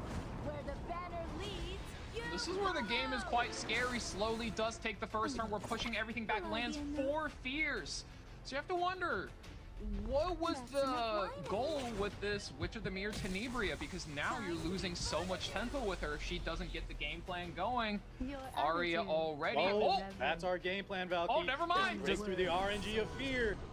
Let your death I mean, if you break through it with your one good AoE cleanser, does it really matter? We're reversing the tempo, but Aria with the superhumanization buff, 56k damage. Yippee, we love fear. Where are we putting it first? Plan B. One punch, lady. Oh my goodness, almost kills 2 units with that. Since you came all this way, I'll show you And then the breaks the other glass. side. Good sleep. Stun. Okay. Not bad. 5 out of 8 debuffs. We are stopping the Flag Bearer Sigra. If Freeran gets 1 turn to really go crazy here. Drops in the S3. Good damage. Ooh, this nurse is looking not long for the world. Spirits of the 5 seasons. Here comes the powerful well, man. That skill 3. Not only is she gonna just heal someone up, but heal herself as well, and she still has that second life We'd meet again. in the back pocket. Witch of the Mirror, once you drop the S3, now comes the second part of the combo. Rupture does go on. It's not going to be landing on the Aria, but oh boy. Now your damage is completely stalled out. Lady of the Scales truly showing why she's such a value pick in this economy. And look at that. Superhumanized turned down by 1 and not a whole lot of damage to show for it. That's just one of the weaknesses of the Aria. She doesn't have a lot of, she has a lot of burst potential, especially behind the Eula, but as the game progresses, you know, she really runs out of steam. I think that early fear break on the side of Tetsu is so huge. Have you finished your Yes, that did ruin Slowly's plan big time. Lady of Scales immediately cleansing the entire team. Here's Aria, but she's alone. Trying to do what she can. Still, that clueless But still, face. it's And that was gonna take quite miles. unfortunate too, because if his team didn't go down so still fast, he have would have had time enough to souls to submit. sober in that turn as well. So really unfortunate. And I think here he just completely out of tempo, and even a dual attack from the free run, Fortune will be on our side speeding today as things well. up right there. Ooh.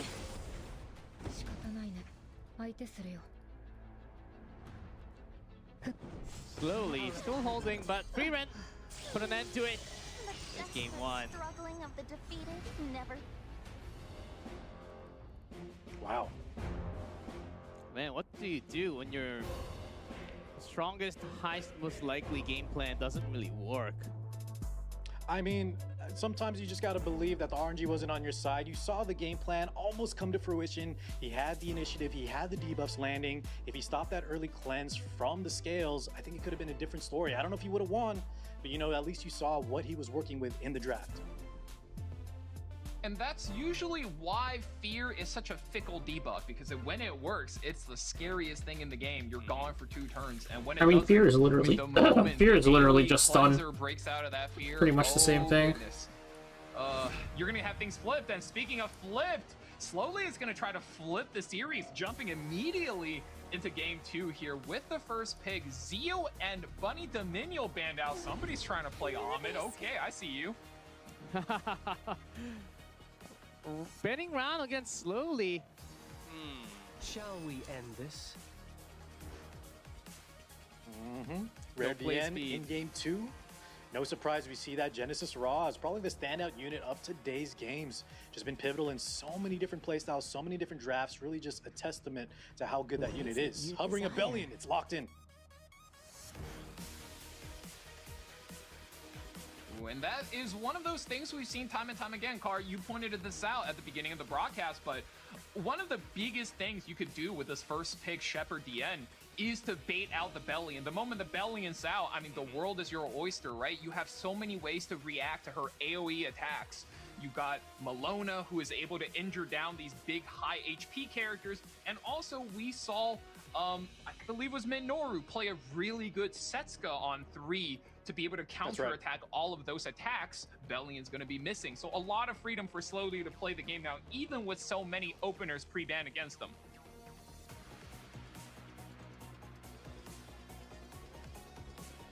With this, Slowly.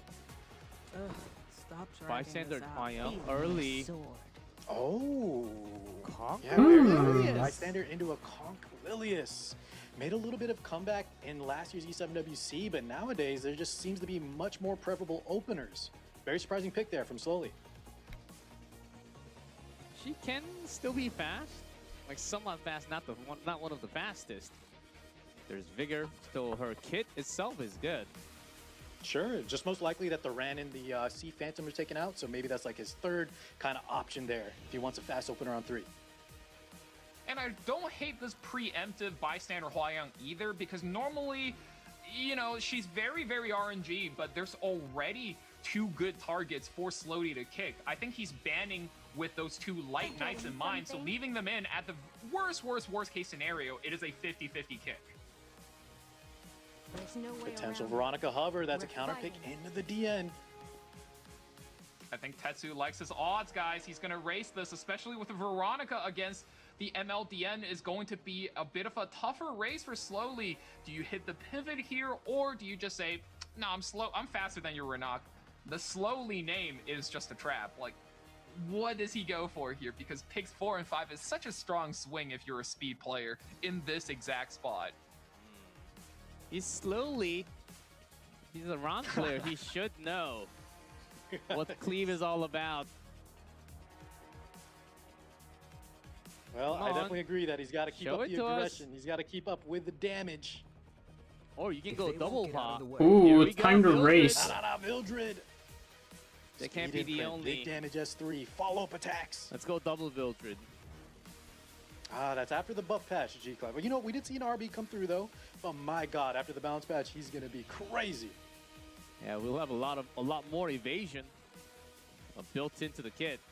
Who were you again? Ah, some more counter. I see what Slowly is trying to build.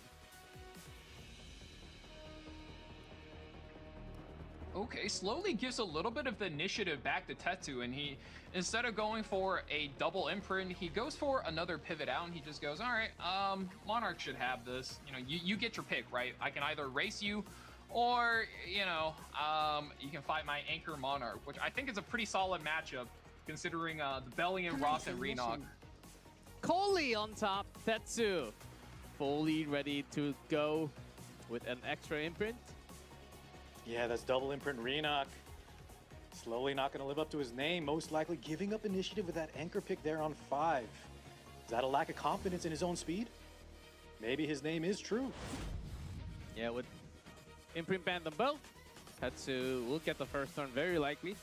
Unless we have some different gear up for Renok. Game with 2 Lilius. Let's see what happens in game 2. I'll make you taste despair. Conquer Oh Lilius! my God. How fast does this see Lilius? The imprint! No way. Okay, Mr. Slowly. I'll take your life. Slowly deceiving his opponents. Wow. Oh, this is dangerous. You have 2 good hits here. I mean, the S2 is certainly intriguing, but you know, do you ever just go for I don't know, maybe a dual attack? No, we're gonna just opt to provoke the Renok, which is gonna activate the Coley. Uh-oh, counterattack. Hang on. Yeah, that is big for Slowly. And Oh, bystander my wall. God. Coley on standby. Oh, what happened to Being her? serious with the lead. He was on The standby. Coley does land the defense break, so not out of it yet for Tetsu. Goes in for it. Sword of light. Another counterattack. Oh boy. Oversight. 3 bomb. Jeez. This Hwayoung's doing so much work. 3 stunts though. She needs to be able to carry this. No souls to her name. This kick needs to do a lot of work. We can take out the Genesis Ross. The game gets taken home. survive. He survives. Okay. Wow, he Yeah, lives doesn't that. finish. That means that extinction won't proc, and he'll have the second life. That's what Tetsu needs to come back in this match. Okay. Tetsu might even be in problem a I decent see, though, spot boys. here. Oh, yeah, I was just gonna say he needs to use the seal onto that Iceria, right? That hyper carry pick from Slowly has that defense pen resistance. So let's see what happens here. Bellion locking that S3, another counter. Another counter, but it shouldn't matter much. I mean, it looks like it hurts, but Ross gets to play the game now. Hey, Ross. You drop it now? I'm trying to think about the turn order. No, he just immediately goes for the S3. He says, nope, not going to risk losing my extra turn to the counter attacks. We're looking to take out the bystander Hwayoung. One more counter attack comes in. He likes his odds of this end game. Iceria still has a chance to save the game here for Slowly. Yeah, 4 fractures, 5 fracture stacks leading into the skill 3. Is that Ra's pick? Let's see the damage done from this big ultimate. Not much at all. Oh, another counter. Strips the buffs too. Oh man, with those souls, I think Tetsu gonna be able to cycle back into the Ra's. Uh-oh, there's no counter here. You need a counter every time to have a chance. Decrease hit chance. She's already getting low. You had your Oh, chance the moment to that comes in, you know it's not looking good. Yeah, Tetsu saved that up. For The later. Genesis Ross OP. To win. And the 2-0. Even if that Lilius taking the opening turn wasn't quite enough. Yeah, that G-Ross stays strong on top of the leaderboard, the most hero board, with a pretty good win rates closer to 60% now. 2 wins in a row for Tetsu. Will be moving up to winners. Yeah, I think, you know, that the lack of kill. Yeah, on let's that go bystander Tetsu. Raw S3, Bellion having no souls available. She couldn't soul burn, left him at like 5% HP. And as we saw, Tetsu played so well there, able to S3 and save that S2 follow up. Iceria, not enough to finish. There were a couple more counters. Oh, not this game. I'm talking about the one after this. I mean, this one's just a classic showcase of power picks. Lady of the Scales plus Ruel is some of the most annoying characters you would have ever had to deal with. If you ever played against this combo, it is so annoying to get rid of both of those characters if you don't have a Hecate on your side. And that just wasn't on the cards in here. I mean, even losing out the Renak early, Tetsu's draft just made so much sense in such a way that, I mean, it got the job done. The Coley effectiveness, able to punch through, lands on everything. And, oh man, it was so close, but good turn order from Tetsu, closing everything out. Very well played. And those stuns into Bellion Apocalypse. Yeah, sometimes you think, Ra's oh, just too OP. yeah, you just think, Really oh, the this standout unit of today's tournament, man. He is closing out matches left and right. There was never. Got a lot of questions in the chat asking why did he skip his skill 2 there instead of sealing the Iceria. If he got counterattack on this before the extra turn proc, he would have lost the turn entirely and then lost the match. So Exactly. it was very heads up of him to actually skip that move and then instead use it here, get the soul burn in, get the debuffs on, and then safely close out the match. Very well played for Tetsu. Love to see it. Well done by Tetsu, moving up to the winners. 2-0, slowly tried to show what he can. But the moment that his run was pretty much sniped away for game 2, maybe he had to have some different plans. See, Lilius was cool in idea, but not Almost worked. perfectly in order with that bystander Hwayoung. 2-0, you're not out of the tournament yet. Slowly we'll be waiting on the bottom side of the bracket. Yeah, man. Now let's Nice and go clean, nice and to clean. match 2. Hazamarei, a huge name in Epic 7 tournament. Hazamarei. CYY. Cannot sleep on this name either. Let's go through individual player. Previous champion. Another profile card flashbag. Not from last year before. The 2024. Yeah, you can see Phantom Hazamarei. The amount of games, not that many, but look, he broke the ceiling of the 70%, 72.2. I don't even know how you can play that you get over 70% win rate. Yeah, That's just the That's how you qualifier, know the right? guy And had a probably great a lot of season. their games being played are probably in like mock battles, doing the lunatic format to prep for this and the E7WC, because the latter, completely different format than what these guys are going to be doing here today. Let's see what type of drafting he will show. And the gears, it's been some time in the tournament, and his opponent, CYY, a global player. Asia versus EYY. Ooh, now this is a guy I actually have my eyes on because big fan of his game. You look at the way he drafts, he picks a good mix-up of speed and tankiness. And if you look at the ladder right now, CYY, whose in-game name is Fauduko, is actually top 10 at the beginning of the season, every single season for the last couple of runs. And this guy just holds it down the entire season. And you look at his game count, it's not that crazy either. And he's able to hold the top spot for the entire season. Really excited to see how he's going to make a name for himself, if at all, against one of the all-time greats. About 800 plus games. Pretty good win rate. Also against Hazamarei. Might be a bit of a challenge though. Let's see if he can handle the pressure. Even though it's an online tournament, there's that extra pressure. If you 100%. Yeah, if you never participated in those small, big tournaments, you might never get that feeling. But yeah, try it out. Try your own tournament, online, offline.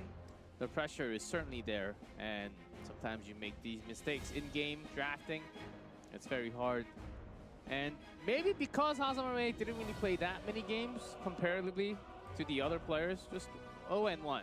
Just one game, a single game, and CYY does have a highest record of 100% win rates.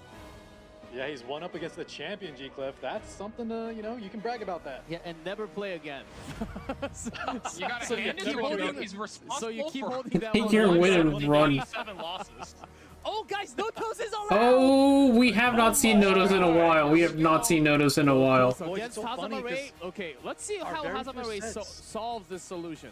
Do you like Yeah. Okay, Our very first let's sets, right? be We saw fair so many there. notos being left up. Hello, Etil Okay, let's be board. fair. I don't know if that's going to be the strongest pick for CYY. We have CYY not is seen a Notos in a takedown hot slow play. minute. Hazamarei, as we've seen from his World Championship run, this guy's got speed. He's got tankiness. He could play whatever he wants. He's got everything. So he has the entire world at his disposal in order to cleave the Notos, control the Notos, maybe even play a Malona if he has to, right? I'm not too worried for Hazamarei. I'm actually quite worried for CYY. You have to take away the Notos on first pick and then think about, man, am I going to get cleaved? Because that's a reality he has to live with. I don't envy this spot. So Hazamarei. Well, he left it up, right? Yeah, I think the problem is if he doesn't take the Notos Valky, then Hazamarei has the option to take it after, and he may not have answers ready for it. So he has to take it regardless. Do you guys like this? He says, yeah, I don't want to get cleaved. I don't want to get debuffed. Let me pick Silver Tie Christie on 3. It's a this lot of going this is a respect. common thing on the It's a pretty ladder. big gamble, honestly. No, I think this is fine. Maybe not against the likes of Hazamarei, because obviously he left up the Notos. But it's something you see quite often on the ladder. You have Notos with the Silvertide Christine. We're just going to need a second hyper carry. Maybe something like a Lone Crescent Bologna in case the Notos gets banned out. That being said, we are fighting the 2024 champion, so you better believe he probably has an answer ready. Exactly. It's like you said, Car. The thing is, Hazamarei doesn't play the ladder. He's got 300 matches in all of last season to be like ranked 14.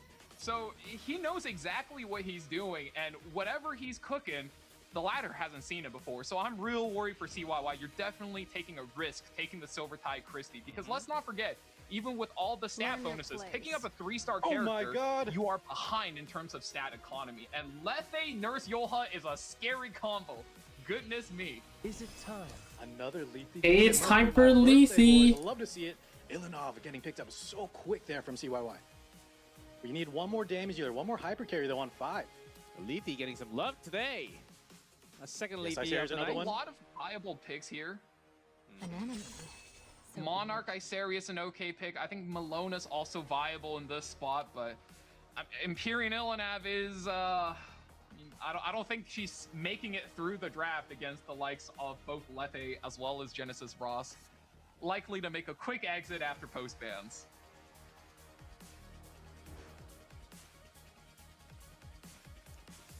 What's it gonna be, Hazamarei?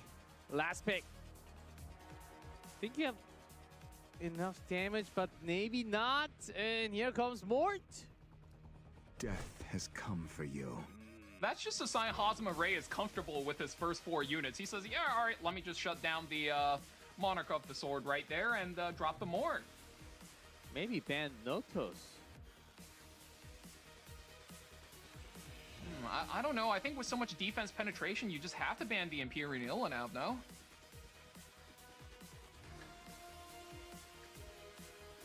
Well, Hazamarei We've made seen up his Mort mind. get left through before, but yeah, let's see.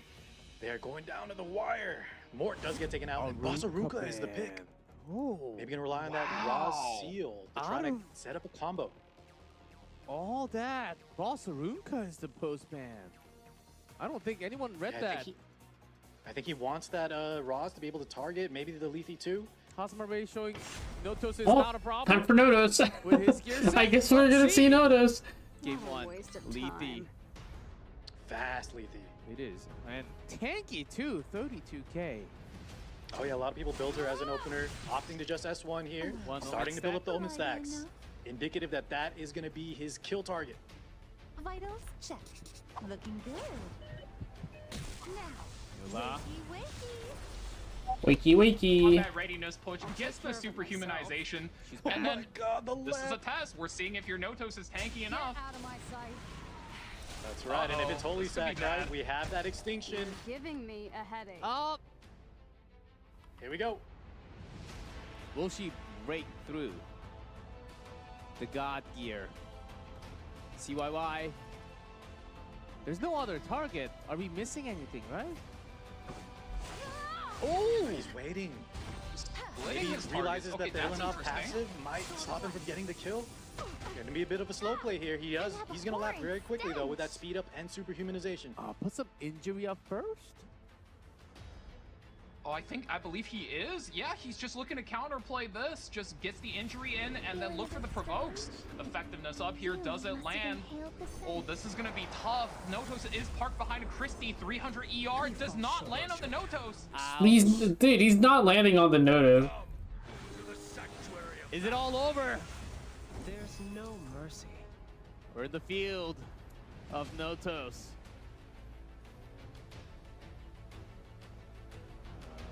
Like, Now, I just think stop the it. game is going to enter a round where, For the future of you know, the no matter wind how tribe. much you practice, nobody's really experienced enough to play in this scenario. Superhumanization has gone on Lethe, and a little bit of a dual attack comes in, and you can see the injury built up. Notos is still sitting fine in the back, and I do believe if he has his stats doubled, there might even be a chance he's sitting on 600 effect resistance. Now that is one chonky boy. Listen when I ask nicely. Yeah, on top of that, the Ice is building up her stacks. So even if we somehow survive this Notos, you have a second hyper carry waiting in the wings. Let's see if Hazamarei can handle this somehow. Uh-oh, that's not good. The injury comes in here. That's going to reduce the damage even further. Close to me. Yoink. I'm not looking forward to this. Confidence. Might still be enough? No, not even close. It's not. It's not gonna be enough. It's Penres. What are we saying? I shall fulfill the revelation upon this land. This Iceria is going to cook to even more injury on the side of Hazamarei, and Noto says, all right, is it my turn to play? All right, let me play the video game. You got one soul burn already. Who does it go on? Yes, yes! Show me how You lost first. struggle. Maybe I go too excited. Playing with the old god. Oh yeah, Christie. 36,000 Christie passes damage all of her F-res to the backline unit, so you just give Christie like 300 F-res, and then now Notos has 300 F-res for fun. You better be good for GG. now. Even Hazamarei Keep an eye on was not able to hold on to.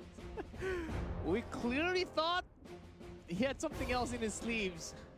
But the Guys, moment I said it day one. A lot Uh-huh. of these players leave up this Notos, and even the champion, Hazamarei, Valky had a lot of confidence in him, but it just seems like, I don't know, he kind of lost his nerve at the start. The Lethe didn't go for the kill, maybe because the Illinou was Yeah, left she's really left. solid, And especially situation, for, like, Paula's Guild lost War and room, stuff. if she's left there. We can't target. Why didn't he kill units we Notos? He's wanna not killing kill. Notos. These He's players Imperial are playing Illinou. with fire, and they're getting burned. Imperial Illinou think just what negates happened all was of he was saving Lethe's for the damage. Genesis That's boss why, fight to seal the like, Imperial Illinou, and then use the. He kind of had to ban the Imperial Illinois. But that was a really, Good night, really Balance. good play from CYY, able to pick up the Silver Tide Christie, give 300 resistance to that Notos, and Notos, I mean, with the click of S3, okay, his only real play was to use Lethe to strip and then Genesis Frost seal the Notos. Because, well, that one depends, because Lethe only ignores Ephra's on her strip if she's higher HP. He just didn't trust his HP. Is not allowed, of course.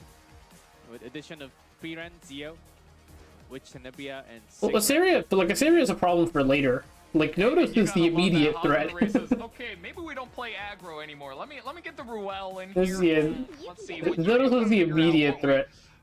He had the seal to the Imperial Illinois, but he didn't trust himself to go for the strip. You have that made in response. He should have believed. Also, Arwell come up big. You know, after her glow up, you've seen that a lot of players pick her on the ladder, but we haven't seen her too much here in the E7 Masters. Today, she's making a statement. Yeah, revive to beat revive from the chat. or you can also go for the strip. That's another one. Her pen or her pen res? There are some buffs that you cannot script though. Those big blue ones. Maybe we'll have a character in the future that you can strip those big blue. Giga, please no. Let's not open that. Because if you seal the Illinois, no. then you might be able to kill the Notos with Lethe. Yeah.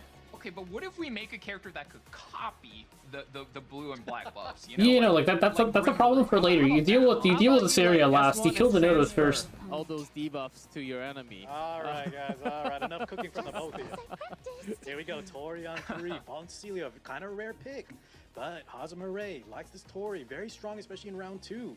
Hyper carry, immunity debuffs, but also has that hit buff. So if you try to pick an invasion unit against her, you could be in trouble. Yeah, with FCC, there's a bit of barrier. Revive already. Tori Why does he have a Cecilia, Fallen lot Cecilia? safer with the team. A stench most foul. Oh, Spirit Iceline. Love that skin. Aki. Oh, please. We've seen it once before. Oh. Dreams crushed. CYY cooking a little bit here, taking away the Spirit Iceline, hovering the Hellion Lua, already made big impacts. But if he opts for the Sea Phantom Politics, I think that's totally understandable. And I mean, once again, guys, both players going for a very, very similar structure, starting with a support, followed by tanks, third pick protecting a hyper carry, and then another support on 4. See Phantom Politics. You sing some resources.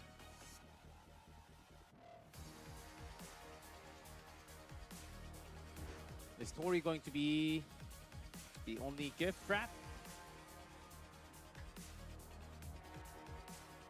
The first 3 does make sense.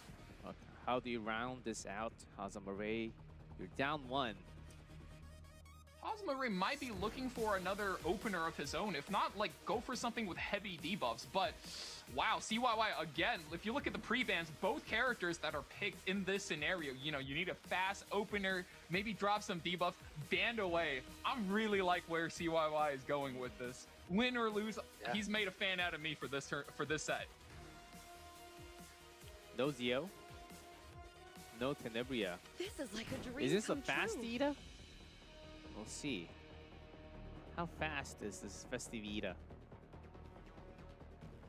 Hazamarei is one of those guys with likely Victory multiple is copies mine. of characters. Tamaroluka. And that could There's that vary opener. that could honestly just be double opener. Like, both of those characters, if you told me they were 310 speed, I would absolutely believe you. For Haza, yeah, no doubt.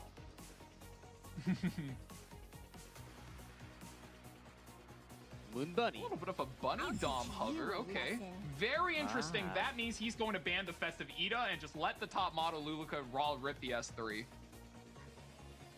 Oh, you're right. It must be the idea behind the Moon Bunny extra turn advantage that Moon Bunny will receive. Alright. Let's see how this goes. The left side draft There might is even be a chance he gets interesting. something We'll else see how there. it goes. That just has to mean he's leaving the top model Luluka in. You gotta think, like, does he ban the Fallen Cecilia there or the Ruel there just to put more pressure onto the Tori? And no, goes for the safe play, as expected from a tank down player. But Hazamarei bans the tank away from CYY though. Okay, that's something you would expect an aggro player to do. That makes perfect sense. Yeah, banning Arwell last time. This time it's Arunka last time. It's Arroyo this time. Top This is a model little Luluka. scary. Has that top model Luluka. Moon Bunny is there, so he's got to be careful. But he does get the initiative.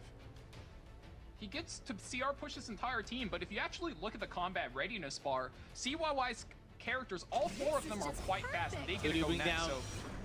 Made Chloe. That was Sending it. speed Is this going to be enough? Is the I don't think he target? can Do-do-do-do-do. here. Half gone. Not even close. 2 damage. Yeah. Stage that I'd only dreamt of. And you might not think much of the Bunny Dominion, but she was able to stop the speed buff. 2 damage. Luca just can't close it out from there. Spirit Eye Celine now, I mean, you can click S3 to play it safe or start snowballing already. Good spot for her to be in. Yeah, get out this liability. Her opening turn was not effective because of that Moon Bunny. And now you're down a unit. Amid this ceaseless cycle, CYY's got Spirit Gates plus Mate Chloe. Immortal first, and then the revives later. Let's see. Says your life is hanging by a single thread. Whoa! How can I Yeah, help this you? Spirit Eye is safe. Annoying A lot of healing sucker. there. Coming through. Made passive. Rips the S3 early.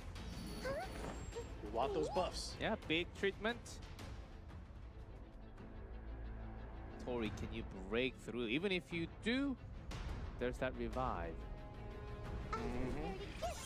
Needs to make sure he gets this cascade as well. Any lost tempo here from the side of Haza would be brutal.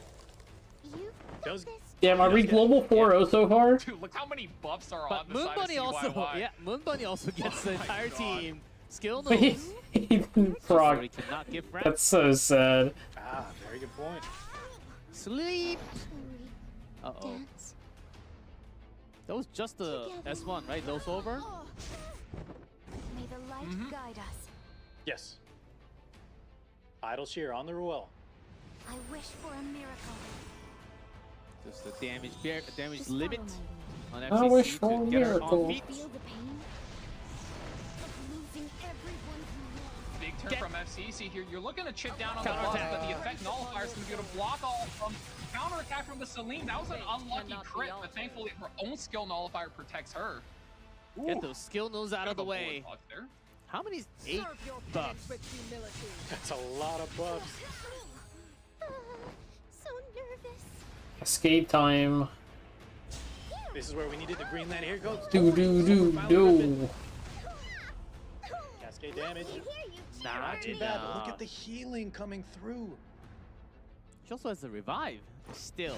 Here- A stun. Oh, we got the stun. I got the stun. Hey, Oh. whoa. A sleep from the Moon Bunny. Stun from the Unfortunate for hammer. Haza. How adorable. Hazamarei in trouble.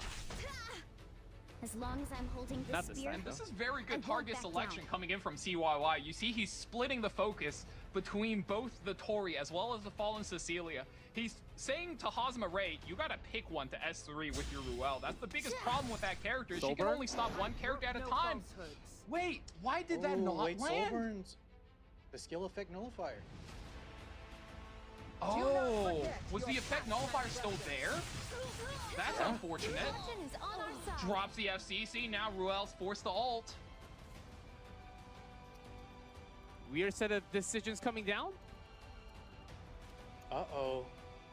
Must have thought that was a damage null.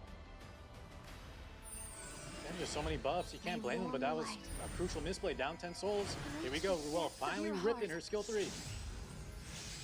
Yeah, has to bring back You can get FCC. my autograph. He sold into the skill effect nullifier. I mean, this draft is cooked, right? Why do we have Fallen Cecilia? So mean. I should Hodge be able getting to rest exposed in as peace. well, and there it is. Let's go, global 4-0. He has been called. I'm too tired to stay up for the rest of this though. Let's redo Nale. My God, what just happened to Hazamarei? Gonna be down on the Global 4-0, bottom baby. side of the bracket now. Stun City. Oh, man. And this is why, guys, you've just pre-banned Nodos. No, in all seriousness, that was a crazy loss from Haza. 0-2 against CYY. We were talking up CYY, though. This is why you can't count out any player in these Epic 7 Masters tournaments. My God. You're right. This is why you pick guys Mate know that one Chloe. quote that says like, don't argue with people who are like lower intelligence than you because they will. Okay, I'm going to bed. Thanks for coming, everybody. Experience. I'll see you Right? guys. Not to say, like, Maybe I'll stream this some week. We'll see. players are not